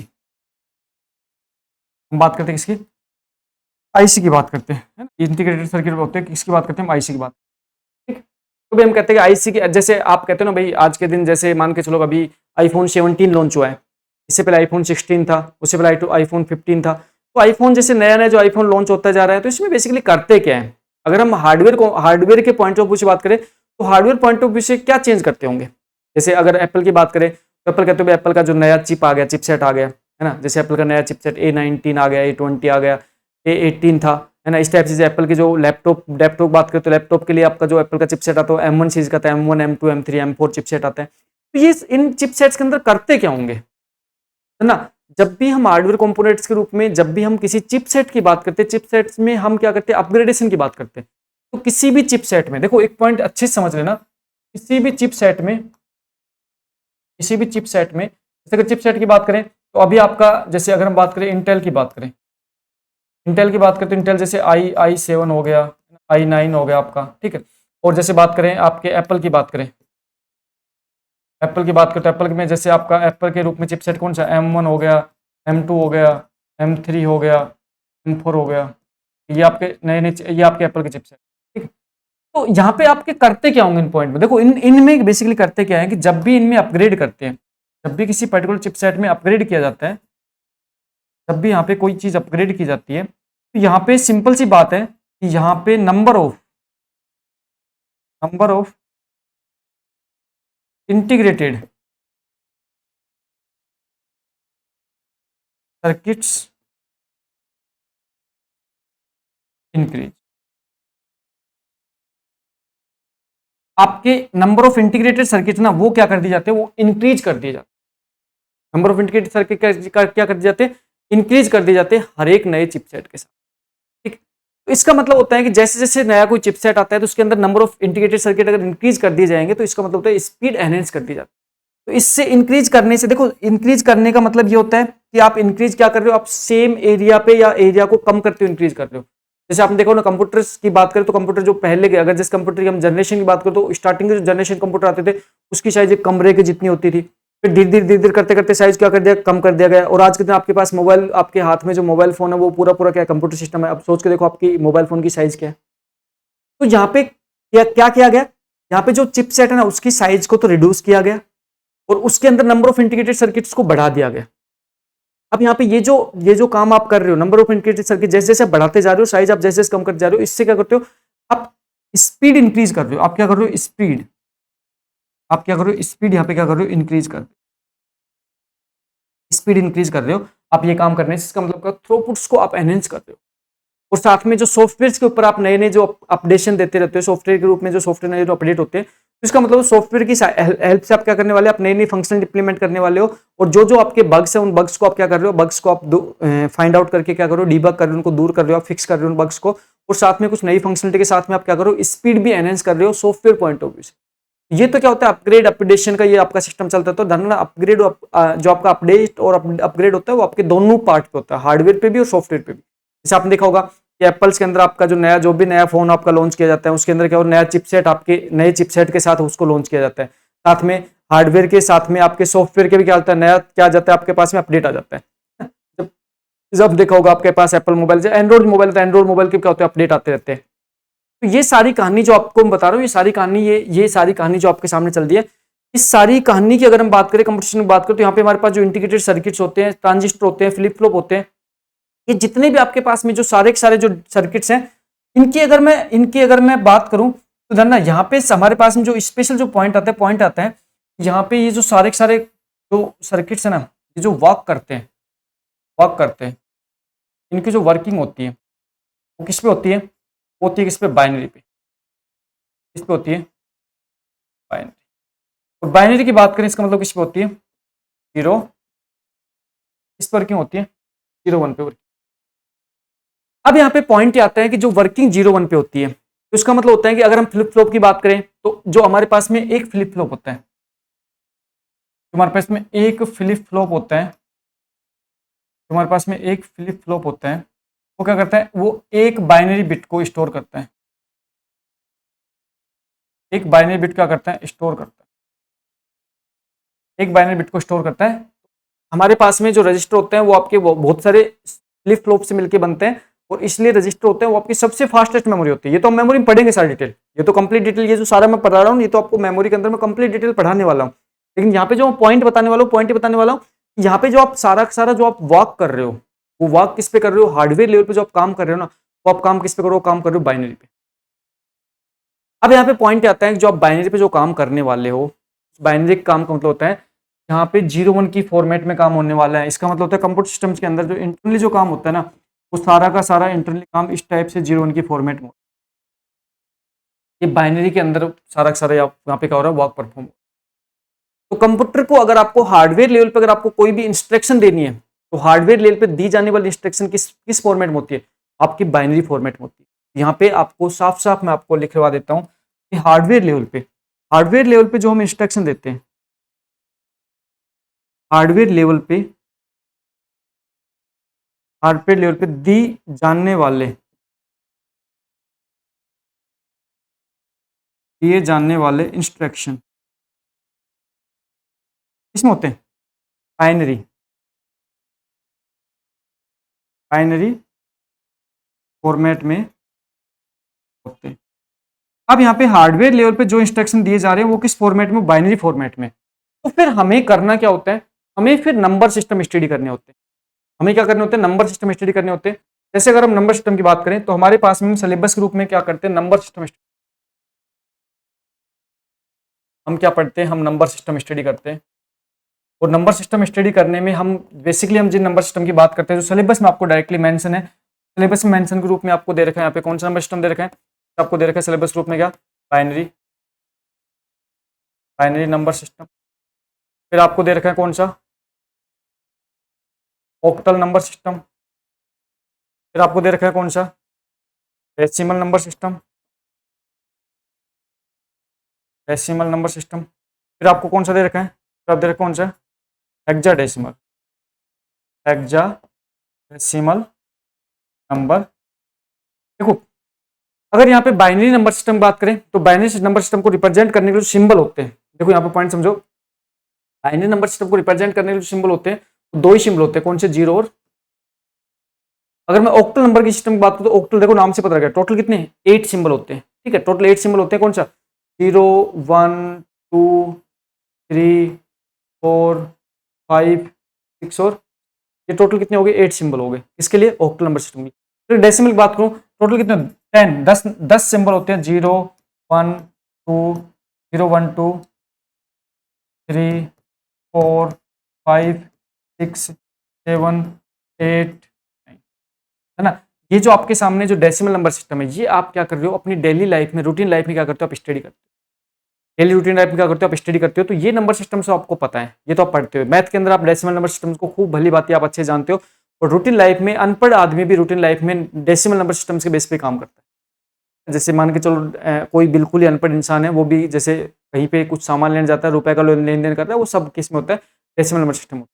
फिर उसके अलावा बात करें हेक्साडेसिमल नंबर सिस्टम, बात करें हेक्साडेसिमल नंबर सिस्टम, जैसे 0 1 2, टोटल आपके 16 सिंबल होते हैं, 3 4 5 6 7 8 9। अब यहाँ पे इसके अलावा जो सिंबल होते हैं कौन से होते हैं, A B C D E और एफ। टोटल कितने होते हैं? टोटल 16 सिंबल होते हैं। अगर मैं इनके बेस की बात करूं, धरना, अगर मैं इनके बेस की बात करूं, इन सभी नंबर सिस्टम के अगर बेस की बात करूं, तो बाइनरी नंबर सिस्टम का बेस क्या होता है? क्या होता है? 2 होता है। ऑक्टल नंबर सिस्टम बेस क्या होता है? 8 होता है। डेसिमल सिस्टम बेस क्या होता है? 10 होता है। हेक्साडेसिमल नंबर सिस्टम का बेस क्या होता है? हेक्साडेसिमल नंबर सिस्टम बेस क्या होता है?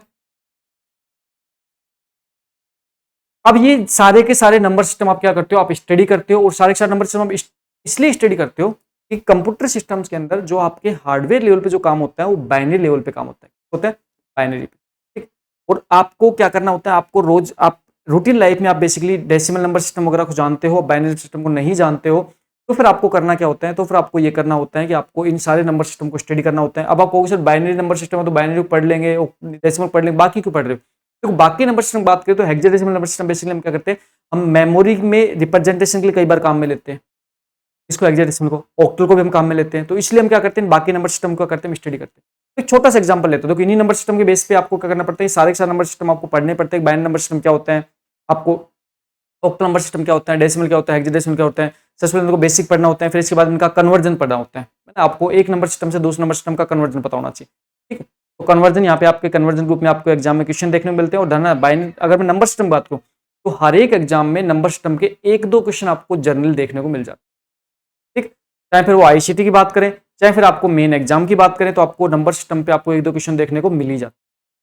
फिर उसके बाद में जो यहाँ पे हमारे पास में जो नंबर, ये जो आपके पास में सारे के सारे नंबर सिस्टम हो गए ना, इन नंबर सिस्टम के बाद में हमारे पास में नेक्स्ट आता है जिसको हम बोलते हैं कोडेड स्कीम। अब ये आप कहोगे सर ये कोडेड स्कीम क्या हुई? तो देखो, नंबर सिस्टम्स के अंदर नंबर सिस्टम के माध्यम से ठीक है आप ये सारे के सारे नंबर सिस्टम पढ़ लोगे, लेकिन उसके बाद में कंप्यूटर सिस्टम्स के अंदर जब कंप्यूटर सिस्टम में हम कोई भी टास्क परफॉर्म करते हैं, जब कोई भी काम करते हैं, तो इनपुट के रूप में जो कंप्यूटर सिस्टम डेटा दे रहे हैं, इनपुट के रूप में जो भी हम डेटा दे रहे हैं कंप्यूटर सिस्टम को, तो वो डेटा तो हम क्या दे रहे हैं? हम जो इंसान है तो हम अपनी लैंग्वेज के अकॉर्डिंग उसको डेटा दे रहे हैं। जैसे मान चलो हमने इंग्लिश लैंग्वेज में क्या दिया, इंग्लिश लैंग्वेज मान चलो हमने ए टाइप किया। इंग्लिश लैंग्वेज जब ए आप टाइप कर रहे हो ना, ए जो है वो आपके लिए, आपके अंडरस्टैंड करने के लिए आपने इंग्लिश अल्फाबेट्स के रूप में आपने 26 अल्फाबेट्स बना रखे हैं, तो वो आपके लिए। कंप्यूटर सिस्टम उसको 0-1 की भाषा में जानेगा, तो फिर आपको क्या करना पड़ेगा? आपको हर एक जो आपके इंग्लिश के जो लेटर हैं उनको सबको क्या देना पड़ेगा? एक फिक्स कोड वर्ड देना पड़ेगा। और वो जो फिक्स कोड वर्ड देते हो ना, उसके लिए आप क्या पढ़ते हो? कोडेड स्कीम, ठीक है। तो हर एक पॉइंट दो, बहुत बेसिक बेसिक बारीक बारीक पॉइंट पढ़ा रहा हूँ, ये बारीक बारीक पॉइंट आपको समझा रहा हूँ, आपको जल्दी से बारीक पॉइंट समझाने के लिए, और बेसिकली आपको कंप्यूटर की अंडरस्टैंडिंग करने के लिए आपको इतनी अच्छी क्लास नहीं देखने को मिलेगी। तो बेसिक बेसिक पॉइंट बहुत अच्छे से समझते चलो, ठीक है। फिर हम बात करते हैं, हम बात करते क्या? कोडेड स्कीम की बात करते हैं, कोडेड स्कीम बात। और कोडेड की स्कीम के रूप में हम जैसे किसकी बात करते हैं? जब हम एनकोडिंग की बात करते हैं ना, बात करते हैं किसकी? कोडिंग की। अब देखो, अब यहाँ पे पॉइंट क्या आता है कि भाई आपने मान के चलो, हमने जैसे अगर बात करें, हम यहाँ पे बात कर रहे हैं किसकी? जैसे मान चलो हमें कुछ भी इनपुट देना है, कंप्यूटर सिस्टम को हमें क्या देना है? इनपुट देना है। और इनपुट के रूप में क्या देना है? हम कह रहे हैं इंग्लिश के जो अल्फाबेट है,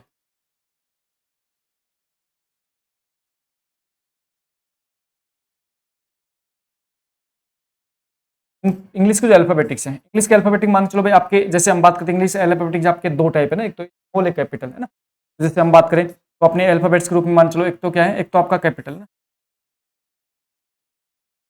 कैपिटल अल्फाबेट्स हैं, एक आपके हैं स्मॉल अल्फाबेट्स, स्मॉल। अब मान चलो इंग्लिश के अल्फाबेट्स में, कैपिटल अल्फाबेट्स में आपने क्या किया? आपने ए आपने इनपुट के रूप में कंप्यूटर सिस्टम दिया, और इस टाइप से स्मॉल अल्फाबेट्स के रूप में आपने क्या दिया? स्मॉल ए को आपने कंप्यूटर को इनपुट के रूप में दिया। तो देखो, आपके लिए आप इंसान हो, और आप इंसान किसके लिए? आप इंग्लिश लैंग्वेज में आप क्या करते हो? आप इंग्लिश लैंग्वेज को अंडरस्टैंड करते हो, इंग्लिश लैंग्वेज बातें करते हो, इंग्लिश लैंग्वेज जानते हो, तो आपके अकॉर्डिंग, और ये सारी चीजें आपके अकॉर्डिंग है, ये इंग्लिश लैंग्वेज आपके अकॉर्डिंग बनी हुई है, लेकिन ये कंप्यूटर के अकॉर्डिंग इंग्लिश लैंग्वेज नहीं बनी हुई।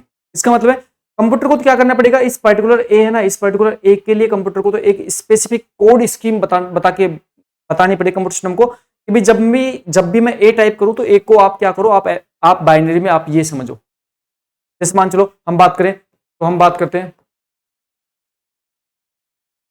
तो हम कहते हैं भाई हमारे पास में जब हमने ए टाइप किया तो हमारे पास मान चलो इस टाइप से एक बाइनरी फॉर्मेट में कंप्यूटर सिस्टम क्या क्या मिला? एक इंस्ट्रक्शन मिला। कीबोर्ड से जैसे हमने ए टाइप किया तो कंप्यूटर सिस्टम को इस टाइप से एक बाइनरी फॉर्मेट में क्या मिला? एक इंस्ट्रक्शन मिला। अब ध्यान रहे, ये जो बाइनरी फॉर्मेट में इंस्ट्रक्शन मिला, ये बाइनरी फॉर्मेट का इंस्ट्रक्शन क्या क्या पूरी दुनिया के लिए सेम है, या फिर सब लोग अलग अलग बाइनरी फॉर्मेट में काम कर रहे हैं, सबने अपने अकॉर्डिंग क्या बना दिया, अपने अकॉर्डिंग कोडेड स्कीम बना दी, है ना। स्टार्टिंग अगर कंप्यूटर सिस्टम की बात करें तो स्टार्टिंग कंप्यूटर सिस्टम्स के अंदर जैसे जैसे जो देश कंप्यूटर सिस्टम को डेवलप कर रहे थे, तो वो क्या कर रहे थे, वो अपने अकॉर्डिंग कोडेड स्कीम बनाते जा रहे थे। वो सब अपने अकॉर्डिंग क्या करने वाले थे, अपने अकॉर्डिंग वो अपने तो वहाँ पे लोकल जो उनकी लैंग्वेज थी, जैसे मान चलो इंग्लिश लैंग्वेज में सबसे ज्यादा कंप्यूटर सिस्टम्स का क्या हुआ, आविष्कार हुआ। उसके बाद में रीजनल लैंग्वेज के रूप में कंप्यूटर सिस्टम्स को काम में लेना स्टार्ट किया। लेकिन स्टार्टिंग जब इंग्लिश लैंग्वेज में कंप्यूटर सिस्टम को जब काम में लेना स्टार्ट किया, तो उस टाइम पे जब सब लोग अपने अकॉर्डिंग जब अलग अलग कोडेड स्कीम को काम में ले रहे थे, और अलग अलग कोडेड स्कीम में आपके जो भी आपके अल्फाबेट्स हैं, उन अल्फाबेट्स को सब लोग क्या कर रहे थे, अलग अलग नंबर दे रहे थे। क्या दे रहे थे, अलग अलग नंबर दे रहे थे। लेकिन बाद में क्या किया गया, बाद में एक स्टैंडर्ड एक संस्थान बनाई गई, और स्टैंडर्ड संस्थान की बात करें तो एक संस्थान जिसको हम बोलते हैं ANSI, American national standard institute. इसने क्या किया, इसने एक कोडेड स्कीम को डेवलप किया, और जिसका नाम क्या है, जिसका नाम है आस्की। क्या नाम है, आस्की, है ना। ANSI तो एक संस्थान है, और आस्की क्या है, एक कोड स्कीम। ANSI की बात करें, ANSI की बात करें तो ये तो क्या है, एक संस्थान है, एक इंस्टीट्यूट है। जो हम बात करें तो हम कहते हैं American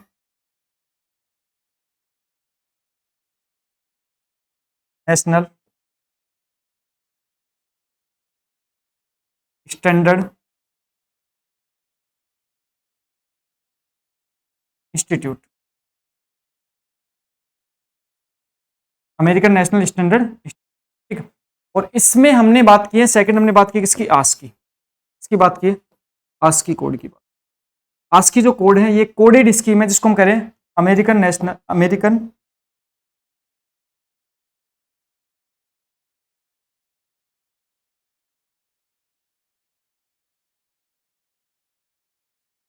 standard code for information interchange.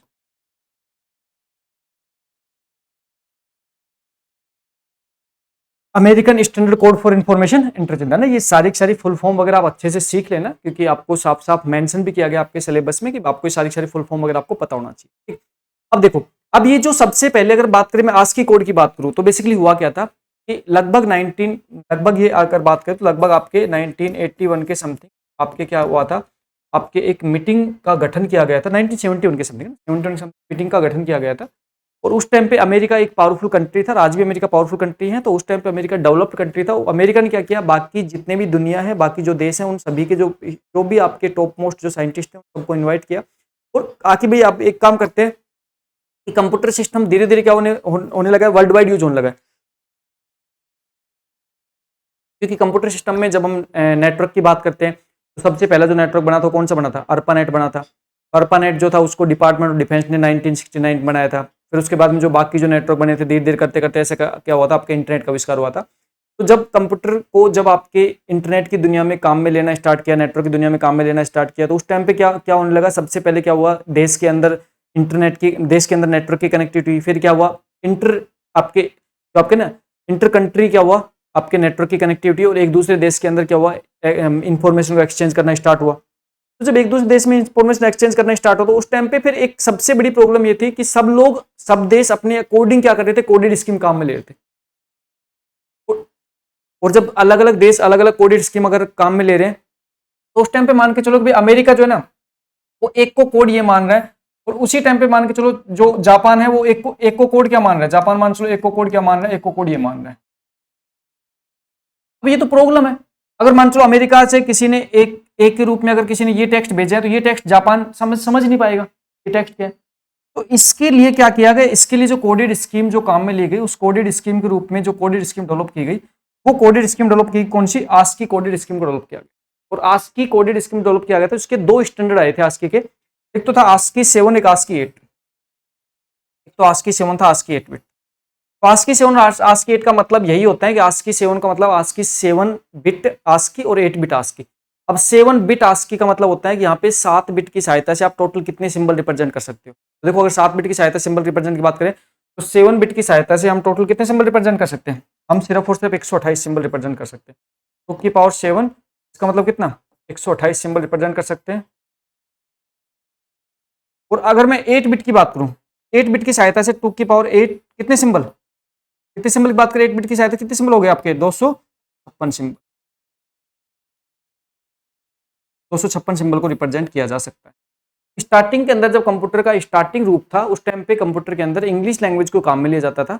और इंग्लिश लैंग्वेज के अलावा जैसे इंग्लिश अल्फाबेट्स हो गए, उसके अलावा जैसे आपके नंबर्स हो गए, उसके अलावा कुछ आपके स्पेशल करेक्टर हो गए, इन सबको मिला के आपके सारे के सारे जो 128 करेक्टर थे वही इतने ही आपके सिंबल बन पा रहे थे उस टाइम पे। इस कीबोर्ड में आप देखा होगा जो स्टैंडर्ड आपका कीबोर्ड आता है उसमें लगभग आपके 104 आपके क्या होते हैं, आपके सिंबल्स होते हैं, है ना। जैसे स्टैंडर्ड जो कीबोर्ड आता है उसके 104 से 108 के बीच आपके क्या होते हैं, सिंबल होते हैं। तो इसका मतलब है कि ASCII 7 से भी आप क्या कर सकते हो, कीबोर्ड के सारे की को क्या कर सकते हो, रिप्रेजेंट कर सकते हो। और कीबोर्ड के जो सारे की है ना, उस सारे की को क्या क्या कर दिया गया, एक फिक्स कोड वर्ड दे दिया गया। और उसी को हम क्या कहते हैं, इसी को हम कोडेड स्कीम कहते हैं। अभी कोडेड स्कीम बहुत सारी होती है, अकेले ASCII नहीं, बहुत सारी कोडेड स्कीम है। जैसे अगर ASCII कोडेड स्कीम बात करूं तो ASCII कोडेड स्कीम को ANSI ने डेवलप किया था, American national standard institute develop किया था। इसकी जो ASCII जो नाम दिया गया था, इसका मतलब होता है American standard code for information interchange. मतलब कोई भी जो इन्फॉर्मेशन को इंटरचेंज करना है तो आपको क्या करना है कि स्टैंडर्ड कोड को काम में लेना है। और अमेरिकन डेवलप किया था, इसने खुद के नाम से, देश के नाम से क्या कर दिया गया, इस कोडेड स्कीम को उसने स्टैंडर्ड करवा दिया। ठीक, अब जैसे मान के चलो यहाँ पे आपके सामने यहाँ पे कुछ, यहाँ पे मैंने एक डायग्राम लिया है। इस डायग्राम में जैसे यहाँ पे आपके सामने क्या एक लेटर है, लेटर क्या ए है। अभी जो ए लेटर है ना, इस ए लेटर को बेसिकली जो डेसिमल वैल्यू गिवन है ना, वो डेसिमल वैल्यू कितनी गिवन है, एक को डेसिमल गिवन कितने 60, एक को डेसिमल वैल्यू कितनी मिली हुई 65 मिली हुई है।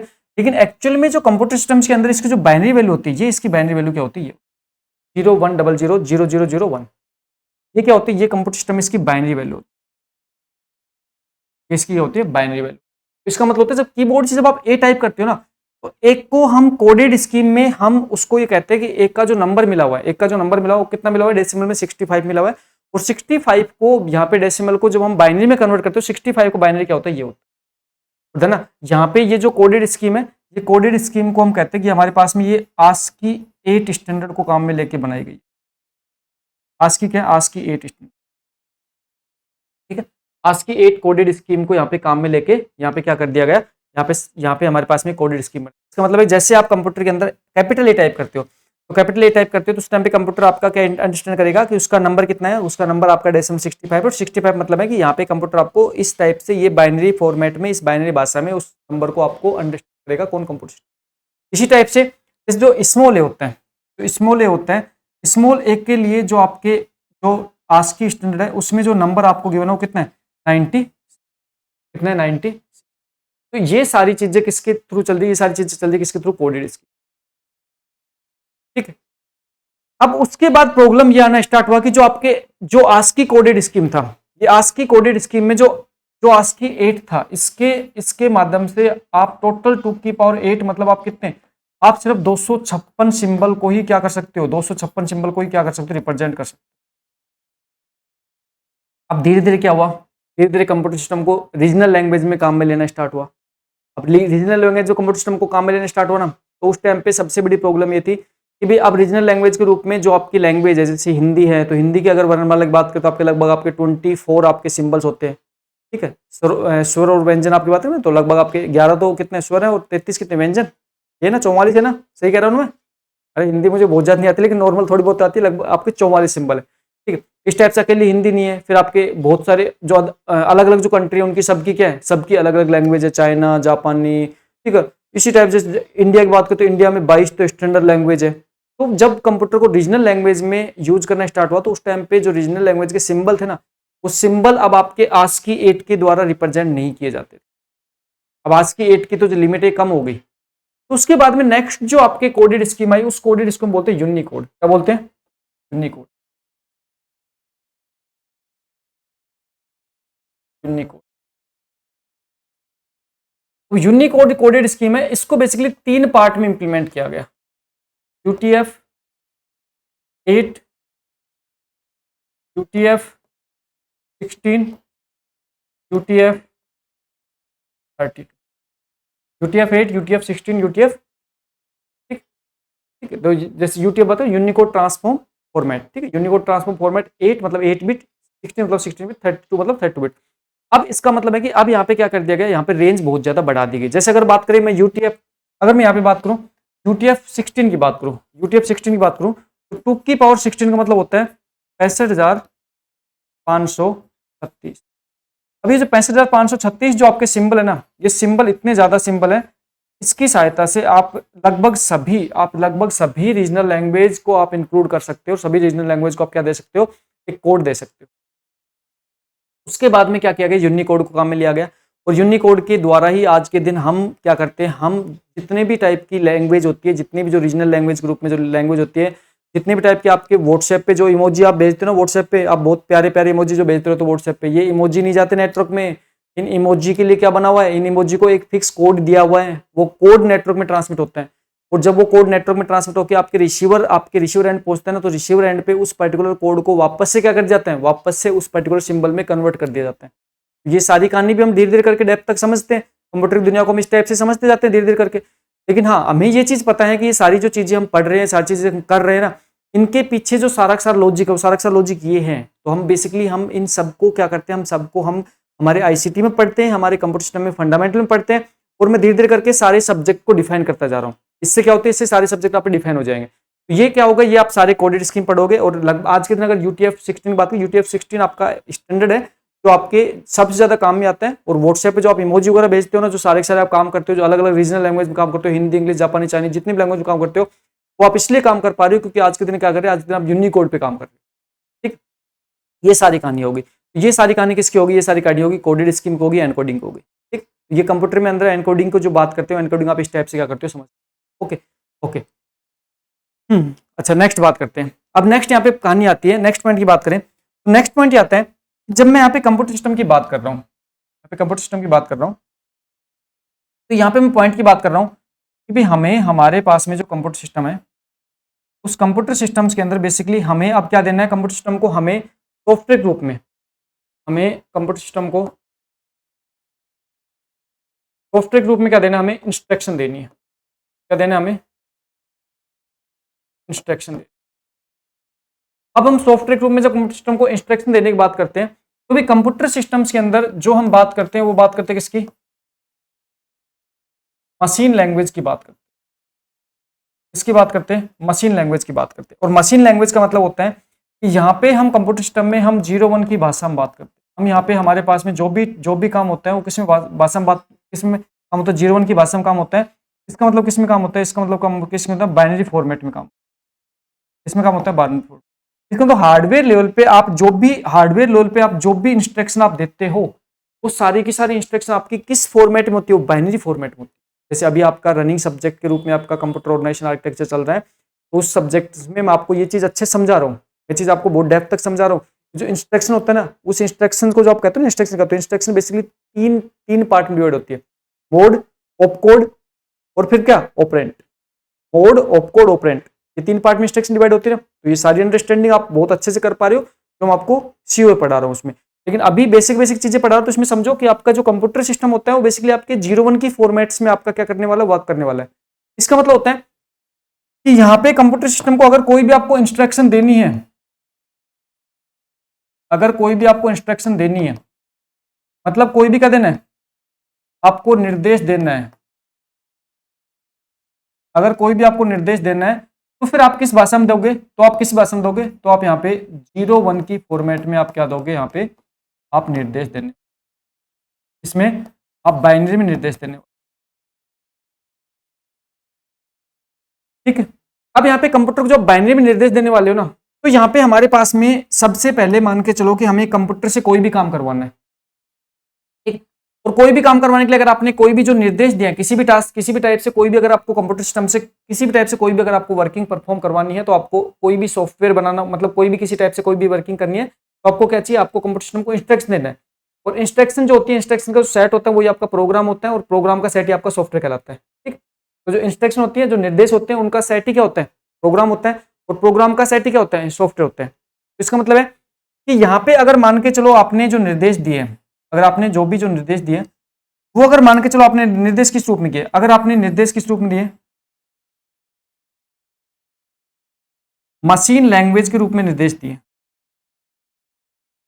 इसका मतलब आपने निर्देश अगर आपने बाइनरी फॉर्मेट में अगर आपने कोई भी निर्देश यहाँ पे दिया है तो बाइनरी फॉर्मेट का जो निर्देश है, तो बाइनरी फॉर्मेट के आपके जो निर्देश हैं तो वो निर्देश आपके क्या कहलाते हैं, वो आपके मशीन लैंग्वेज के आपके क्या कहलाते हैं, निर्देश कहलाते हैं।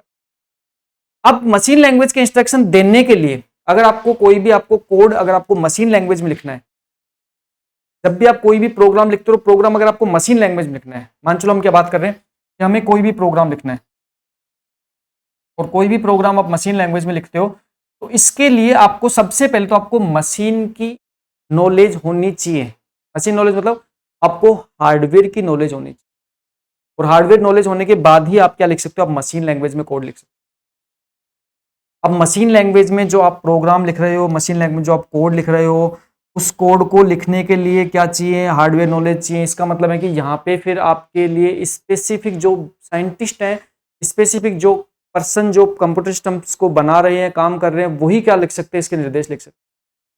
तो फिर यहाँ पे हमारे पास में निर्देश लिखने के लिए हमारे पास में ये जो प्रॉब्लम थी, इस प्रॉब्लम्स को सॉर्ट आउट करने के लिए क्या किया गया, फिर हमारे पास में एक दूसरी भाषा का प्रयोग आना, दूसरी भाषा का यूज करना स्टार्ट किया गया। तो जो दूसरी भाषा का यूज करना स्टार्ट किया गया वो दूसरी भाषा कौन सी थी, वो दूसरी भाषा थी असेंबली लैंग्वेज। कौन सी थी, assembly language.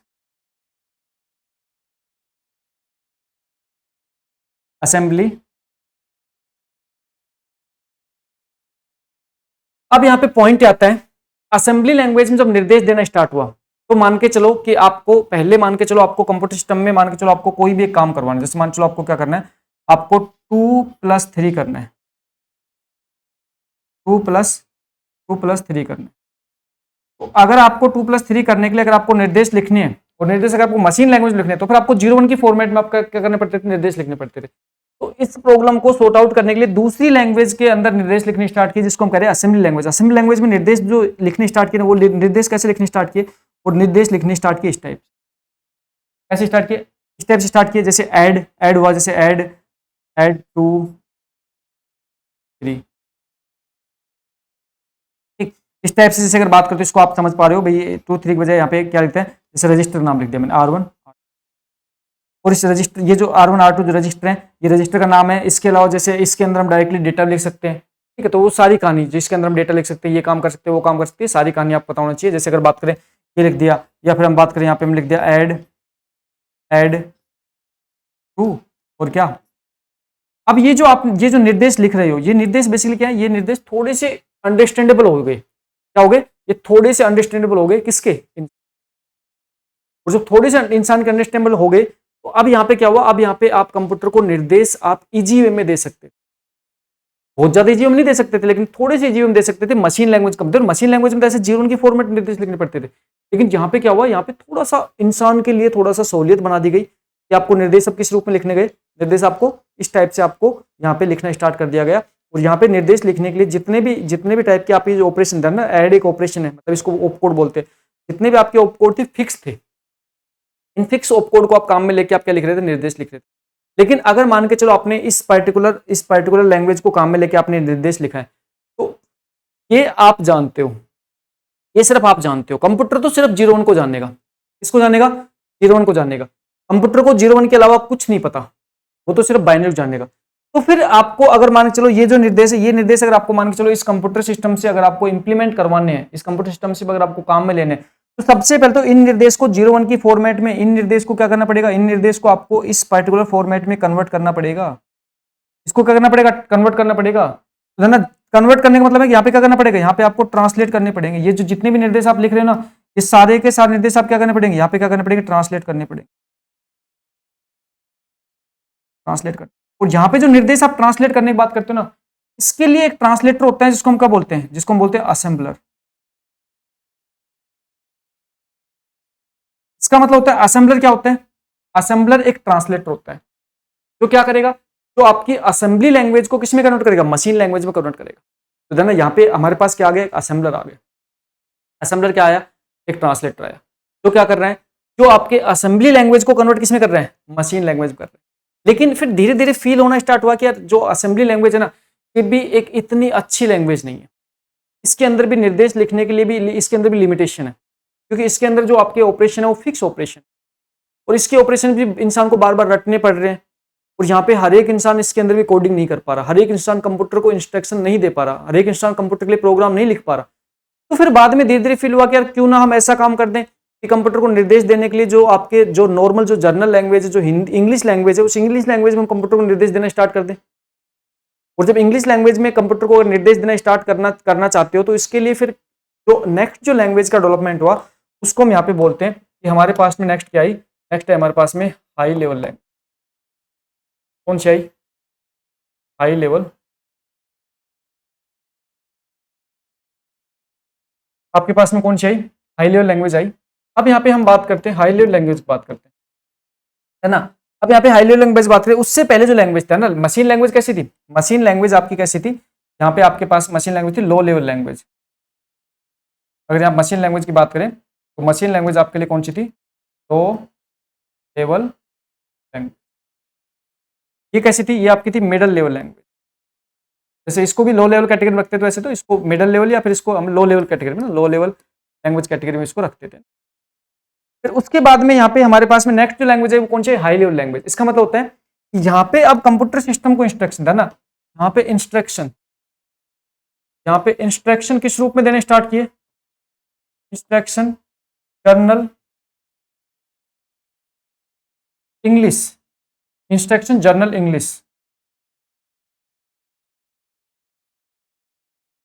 Journal English language में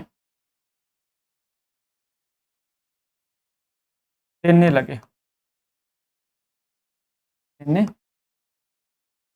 अब यहाँ पे जनरल इंग्लिश लैंग्वेज में जो आप इंस्ट्रक्शन देना आपने स्टार्ट किया ना, और जनरल इंग्लिश लैंग्वेज जो आप इंस्ट्रक्शन देने लगे, अब इसमें पॉइंट समझो। इसमें बेसिकली यहाँ पे हमारे पास में हाई लेवल लैंग्वेज के रूप में हमारे पास में बहुत सारे लैंग्वेज है, और आपको सब्जेक्ट में आपको जिस लैंग्वेज को पढ़ना है उस लैंग्वेज के बारे में बताने वाला हूँ आपको, यहाँ पे आपको किस लैंग्वेज पढ़ना है, ठीक है। अब यहाँ पे हमारे पास में हाई लेवल लैंग्वेज के रूप में हम क्या काम में लेने लगे? यहाँ पे आपके पास में जो हमारे पास में हाई लेवल लैंग्वेज है, उस हाई लेवल लैंग्वेज के रूप में हम बहुत सारे लैंग्वेज को काम में लेना स्टार्ट किया। और हाई लेवल लैंग्वेज के रूप में जैसे बात करें तो आपके पास में कौन कौन से है? जैसे यहाँ पे हाई लेवल लैंग्वेज की बात करें तो आपके पास कौन से सी हो गई, C++ हो गई आपके पास में, जावा हो गई आपके पास में, कौन सी होगी? पाइथन होगी आपके पास में, ठीक है। इस टाइप से बहुत सारी, इस टाइप से आपके बहुत सारी हाई लेवल लैंग्वेज आपके पास, ठीक।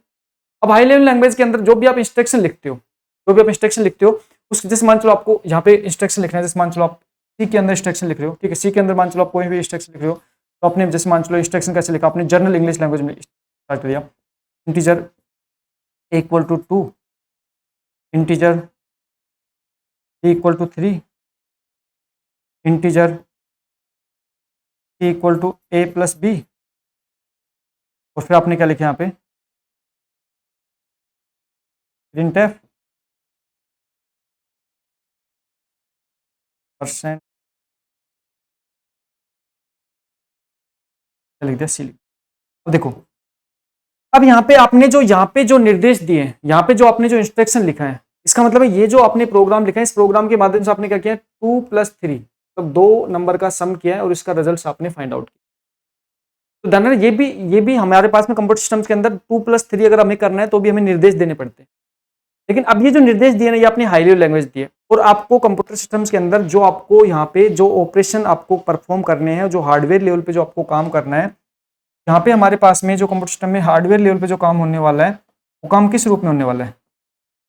कंप्यूटर में यहाँ पे हमारे पास में जो हार्डवेयर लेवल पे काम होने वाला है, वो किस रूप में होने वाला है? वो काम आपका 0 1 की फॉर्मेट में होने वाला है। इसका मतलब ये जो इंस्ट्रक्शन है ना, ये तो सिर्फ आपको अंडरस्टैंड करने के लिए, आपको समझने के लिए इंस्ट्रक्शन है, आपको समझने के अलावा इस इंस्ट्रक्शन का कोई मतलब नहीं है। तो फिर आपको क्या करना पड़ता है? तो फिर आपको इस इंस्ट्रक्शन के बाद आपको करना पड़ता है, ट्रांसलेट करना पड़ता है। यहाँ पे भी आपको किसकी नीड है? यहाँ पे भी आपको नीड पड़ती है किसकी? ट्रांसलेट नीड पड़ती है, ट्रांसलेटर की नीड पड़ती है। अब यहाँ पे जो ट्रांसलेटर होता है, उस ट्रांसलेटर के रूप में बेसिकली हम 2 टाइप के ट्रांसलेटर की बात करते हैं यहाँ पे। एक तो किसकी बात करते हैं? एक तो बात करते हैं किसकी? कंपाइलर की बात करते हैं ट्रांसलेटर के रूप में, और एक दूसरा ट्रांसलेटर जिसको किस रूप में बात करते हैं? जिसको हम बात करते हैं किसकी? इंटरप्रेटर की। इंटरप्रेटर है ना। यहाँ पे हमारे पास में दो टाइप के यहाँ पे ट्रांसलेटर होते हैं। एक होता है कंपाइलर, एक कौन सा होता है? इंटरप्रेटर, है ना। ये आपके हाई लेवल लैंग्वेज को देखो, अब हाई लेवल लैंग्वेज को क्या करेंगे? ये हाई लेवल लैंग्वेज को ट्रांसलेट करेंगे, और ट्रांसलेट कर क्या करेंगे? यहाँ पे ऑब्जेक्ट कोड में कन्वर्ट करेंगे,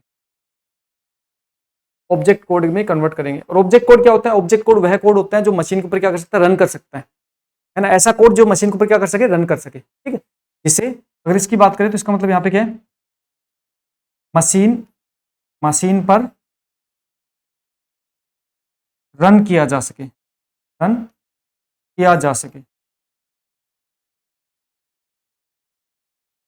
ये आपका क्या हो गया, ऑब्जेक्ट कोड हो गया, जिस मशीन पर क्या किया जा सकता है, रन किया जा सकता है, ठीक है। अब यहाँ पे दो टाइप के जो ट्रांसलेटर हैं, ये दो टाइप के ट्रांसलेटर आपके करने के वाले हैं, ये आपके हाई लेवल लैंग्वेज का जो कोड है ना, उस हाई लेवल लैंग्वेज के कोड को किस में कन्वर्ट करने वाले हैं, वो ऑब्जेक्ट कोड में कन्वर्ट करने वाले हैं। अब इन दोनों टाइप के ट्रांसलेटर की अपनी अपनी विशेषता। कंपाइलर की बात करें तो कंपाइलर जो ट्रांसलेट करते हैं होल प्रोग्राम को, कंप्लीट प्रोग्राम को एक साथ क्या करता है, ट्रांसलेट करता है ऑब्जेक्ट कोड में, और ऑब्जेक्ट कोड में ट्रांसलेट करने के बाद में उसके बाद ऑपरेटिंग सिस्टम्स की सहायता से हम उस पर्टिकुलर प्रोग्राम को ऑपरेटिंग सिस्टम के लिंकर लोडर की हेल्प से हम उस पर्टिकुलर प्रोग्राम को क्या करते हैं, एग्जीक्यूट करवाते हैं। और अगर बात करें सेकंड ट्रांसलेटर की बात करें, इंटरप्रेटर की बात करें, इंटरप्रेटर जो होता है वो बेसिकली क्या करता है, वो आपके लाइन बाय लाइन आपके कोड को कन्वर्ट भी करता है और साथ में रन भी करता है।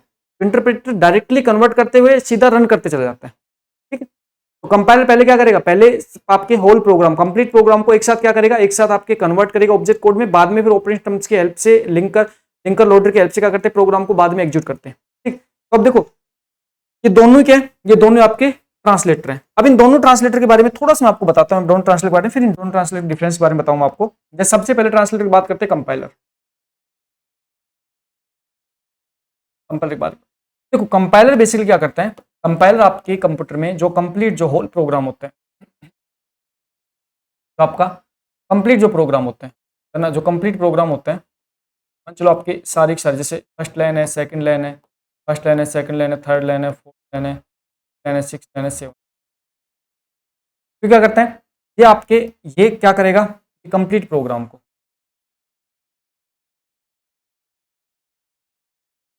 कंप्लीट प्रोग्राम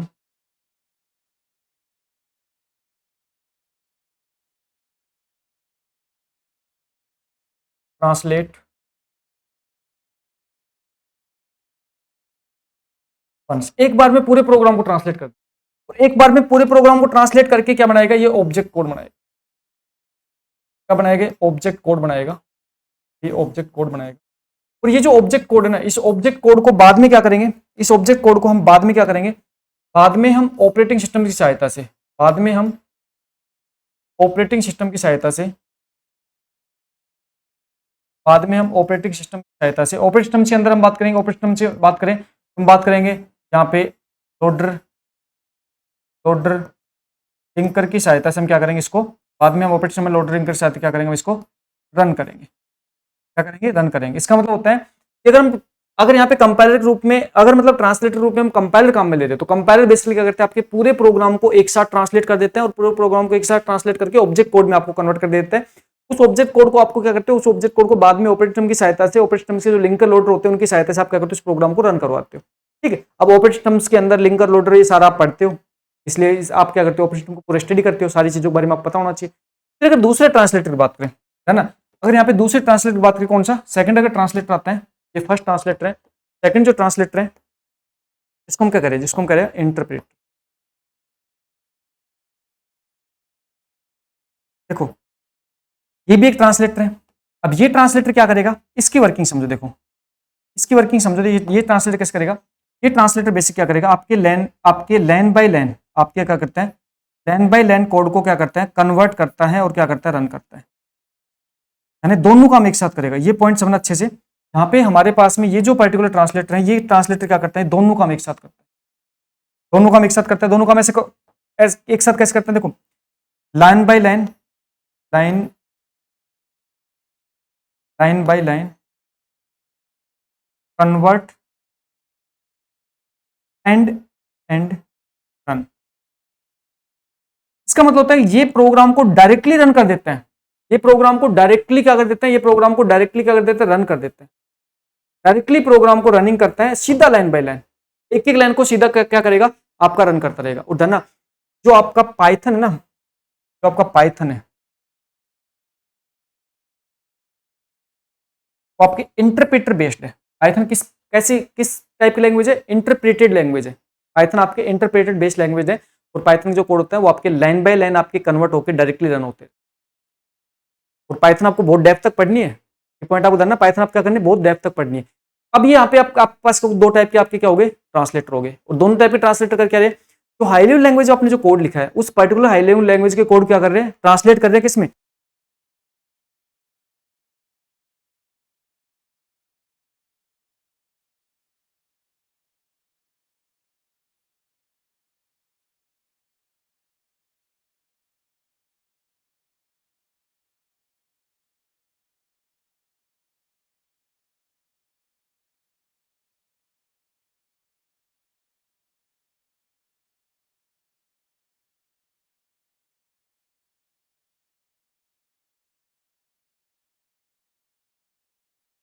यहाँ पे बेसिकली क्या कर रहे हैं, आपके हाई लेवल लैंग्वेज कोड क्या कर रहे हैं, ट्रांसलेट कर रहे हैं, किसके अंदर ट्रांसलेट कर रहे हैं, आपके डायरेक्टली आपके क्या कर रहे हैं, आपके ऑब्जेक्ट कोड में ट्रांसलेट कर रहे हैं, जिससे आपके क्या कर सके, आप उस पर्टिकुलर इंस्ट्रक्शन क्या कर सको, कंप्यूटर सिस्टम्स के साथ एग्जीक्यूट करवा सको। ठीक, ये हमारे पास में दो टाइप क्या हो गए, ट्रांसलेटर हो गए, जो हाई लेवल लैंग्वेज के लिए थे। एक ट्रांसलेटर कौन सा हो गया, असेंबलर हो गया आपका।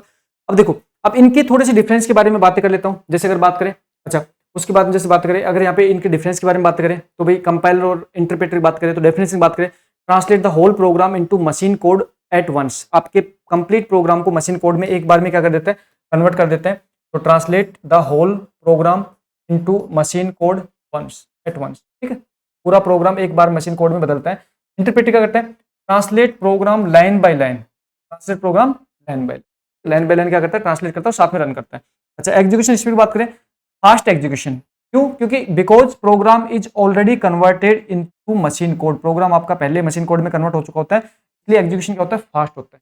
ठीक, यहाँ पे स्लो एग्जीक्यूशन, क्योंकि यहाँ पे क्या होता है, line by line, because line by line convert होता है और रनिंग होता है, रन टाइम पे लाइन बाय लाइन कन्वर्ट होकर रन होता है, इसलिए स्लो एग्जीक्यूशन। फिर अगर एरर डिटेक्शन की बात करें, तो यहाँ पे क्या होते हैं, show all error after completion, after complete compilation, इसका मतलब है सारी की सारी एरर आपको एक बार में शो हो जाती है। लेकिन इंटरप्रेटर लाइन बाय लाइन चलता है, तो यहाँ पे आपकी जो एरर होती है वो आपकी क्या होती है, इमीडिएटली आपकी शो हो जाती है लाइन बाय लाइन। ठीक है, लाइन बाय लाइन आपकी इमीडिएटली क्या हो जाती है, एरर शो हो जाती है। ठीक, उसके अलावा बात करें मेमोरी यूजेज की बात करें, तो भाई मेमोरी यूजेज में आपका कंपाइलर क्या करेगा, ज्यादा मेमोरी यूज करेगा, क्योंकि आपके कंप्लीट प्रोग्राम के एक साथ क्या कर रहा है, एक साथ आपको ट्रांसलेट कर रहा है, ज्यादा मेमोरी यूज करेगा। ठीक है, और इसकी बात करें तो लेस मेमोरी यूज करेगा, क्योंकि क्या कर रहे हैं, यहाँ पे आपका किसी टाइप से कोई सेपरेट ऑब्जेक्ट कोड नहीं बन रहा था ना, सेपरेट ऑब्जेक्ट कोड यहाँ पे नहीं बनता है किसमें, इंटरप्रेटर में। फिर अगर बात करें एग्जांपल की बात करें, तो C++, जावा, ये सारी क्या होती है, ये सारी आपकी कंपाइलर बेस्ड होती है। ठीक है, फिर अगर जैसे पाइथन, रूबी, जावा स्क्रिप्ट, ये सारी कैसी होती है, इंटरप्रेटर बेस्ड होती है ना, पाइथन, रूबी, जावा स्क्रिप्ट कैसी होती है, आपकी इंटरप्रेटर बेस्ड होती है। ठीक है, अगर इस कन्वर्जन की बात करें, तो भाई आपकी convert source code into machine code before execution, यहाँ पे सोर्स कोड को सबसे पहले किसमें किया जाता है, मशीन कोड में या ऑब्जेक्ट कोड में कन्वर्ट किया जाता है एग्जीक्यूशन करने से पहले। और यहाँ पे convert source code into intermediate code during execution, यहाँ पे आपके एग्जीक्यूशन के ड्यूरेशन में इंटरमीडिएट कोड में कन्वर्ट करके उसे एग्जीक्यूट करवाया जाता है। ये आपकी विशेषता किसकी होती है, या विशेषता किसकी होती है, आपकी। इस टाइप से यहाँ पे बेसिक जो की पॉइंट थे आपके किसके, इसके ट्रांसलेटर ग्रुप में आपके किसके, कंपाइलर के, इंटरप्रेटर के, ये बेसिक डिफरेंस आपने देखा दोनों के। और एग्जाम में इनके ऊपर आपके अच्छे लेवल के क्वेश्चन बनते हैं, है ना। यहाँ पे अगर दोनों की बात करें, दोनों में आपके अच्छे लेवल के क्वेश्चन बनते हैं। ठीक, अब देखो यहाँ पे जितने भी आपने जो पोर्शन पढ़ा है, इस पोर्शन में आपको ये तो समझ में आ गया हो कंप्यूटर सिस्टम्स के अंदर आपको किस टाइप से कैसे कैसे कौन कौन सब्जेक्ट पढ़ने होते हैं। अब इसके अलावा कंप्यूटर सिस्टम्स के अंदर अगर आज के दिन दुनिया की बात करें, तो आज के दिन तो इंटरनेट के माध्यम से आप ये जो क्लास देख पा रहे हो, इन क्लास को देखने के लिए आप इंटरनेट को जो प्रयोग कर रहे हो, पूरा का पूरा जो नेटवर्क का जाल बिछा हुआ है, तो उसके रूप में आप नेटवर्क को, इंटरनेट को आप स्टडी करते हो, ये आपके सिलेबस में गिवन है। तो इसका मतलब है कि आप जो सिलेबस आपका पढ़ने वाले हो, वो सिलेबस सच में बहुत मजेदार सब्जेक्ट है। तो सच में इतना इंटरेस्टिंग इसलिए है क्योंकि आप रियल लाइफ दुनिया को पढ़ रहे हो, रियल लाइफ दुनिया को समझ रहे हो, डेटाबेस को समझ रहे हो, नेटवर्क की दुनिया को समझ रहे हो, और साथ में जो पाइथन है वो ट्रेंडिंग लैंग्वेज है, उस पाइथन ट्रेंडिंग लैंग्वेज को आप क्या कर रहे हो, स्टडी कर रहे हो। पाइथन ट्रेंडिंग लैंग्वेज के बेसिक कॉन्सेप्ट जब पढ़ोगे तो बहुत इजी कॉन्सेप्ट है। इतना कह रहा हूँ कि सबसे इजी लैंग्वेज पाइथन, पढ़ने के दृष्टिकोण से, उसको प्रोग्रामिंग करने के दृष्टिकोण से सबसे इजी लैंग्वेज। तो इसका मतलब आपको पढ़ने में क्या आएगा, इंटरेस्ट आएगा। अब एक छोटा सा आपके लिए डिस्क्रिप्टिव में आपको क्वेश्चन पुट करना चाह रहा हूँ आपके सामने, डिस्क्रिप्टिव क्वेश्चन, और इस डिस्क्रिप्टिव क्वेश्चन का आपको ना आंसर देना है। डिस्क्रिप्टिव क्वेश्चन ये, right the picture of Python. अभी आपके जो पाइथन वो नहीं पढ़ाया गया, लेकिन जो भी आपको अगर नॉलेज है, अगर आपको पहले से अगर आपको प्री नॉलेज है, तो आपको क्या करना है, इसका आंसर देना। अब आंसर ग्रुप में मैं आपको देखना चाह रहा हूँ कि आप किस टाइप से किन किन पॉइंट्स को इंक्लूड करके आप आंसर लिख के लेके आते हो। आप आंसर जरूर से मुझे कमेंट्स में आप जरूर से आप आंसर लिख के भेजना। उसके बाद में आपको आंसर मैं लिख के दिखाने वाला हूँ किस टाइप से इसके सटीक आंसर आपको कैसे किस टाइप से लिखने, आपको किन किन पॉइंट को इंक्लूड करके इसके आंसर लिखने होते हैं, क्योंकि डिस्क्रिप्टिव प्रैक्टिस भी आप साथ साथ करते चले जाओ। आज की जो हमारी क्लास थी बिल्कुल बेसिक कॉन्सेप्ट के बेस पे क्लास थी आज की, और इसमें हमने कुछ सब्जेक्ट को अंडरस्टैंड किया, हमने ये अंडरस्टैंड किया कि हम ये चीजें पढ़ क्यों रहे हैं। क्योंकि सबसे पहले मैं कहता हूँ ना कि कंप्यूटर अगर कंप्यूटर साइंस के आप स्टूडेंट हो ना, तो सबसे पहले आपके माइंड में वाई, ये आपके माइंड में ऐसे है ना, ऐसे पुट होना चाहिए वाई, क्यों पढ़ रहे हैं, क्यों कर रहे हैं सारी चीजें, क्यों नंबर सिस्टम पढ़ रहे हैं, क्यों कोडेड स्कीम पढ़ रहे हैं हम सारी चीजें, क्यों हम डीबीएमएस पढ़ रहे हैं, क्यों एमएस ऑफिस पढ़ रहे हैं, क्यों सारा का सारा ऑपरेशन पढ़ रहे हैं, ये सारी चीजें कर क्यों रहे हैं, ऐसा क्यों पढ़ रहे हैं भाई। तो इन सारे क्वेश्चंस का जवाब मैंने इस पर्टिकुलर क्लास के माध्यम से दिया है, और ये क्लास आपके आईसीटी के लिए आपके बहुत इंपॉर्टेंट क्लास है। तो आप आईसीटी भी आप इस टाइप से धीरे धीरे करके कंप्लीट करोगे। और मैं तो कह रहा हूँ कंप्यूटर साइंस वाले स्टूडेंट्स को आईसीटी सेपरेट पढ़ने की रिक्वायरमेंट है ही नहीं। आईसीटी तो बाकी जो कैंडिडेट्स हैं उनको सेपरेट पढ़ने की रिक्वायरमेंट है, कंप्यूटर साइंस वालों के लिए तो आईसीटी क्या है, आपके लिए तो आईसीटी ऐसे कहते हैं चिट्ठी है एक, क्योंकि आप तो क्या करते हो, आप तो उसी का पूरा डेप्थ रूप पढ़ते हो, पूरा कहते हैं ना एक आईसीटी तो आपके लिए चिट्ठी है, और आप क्या पढ़ते हो, हाथी, पूरा कंप्लीट डेप्थ रूप पढ़ते हो, तो फिर आपको तो दिक्कत आने वाली नहीं है। बट हाँ, इस क्वेश्चन का आंसर आप जरूर से लिख के लेके आना, क्योंकि इस क्वेश्चन के माध्यम से मैं आपको कॉन्सेप्ट चेक करना चाहता हूँ कि आपकी रिटर्न प्रैक्टिस की। ओके, मिलते हैं नेक्स्ट क्लास में। Thank you, take care, bye bye.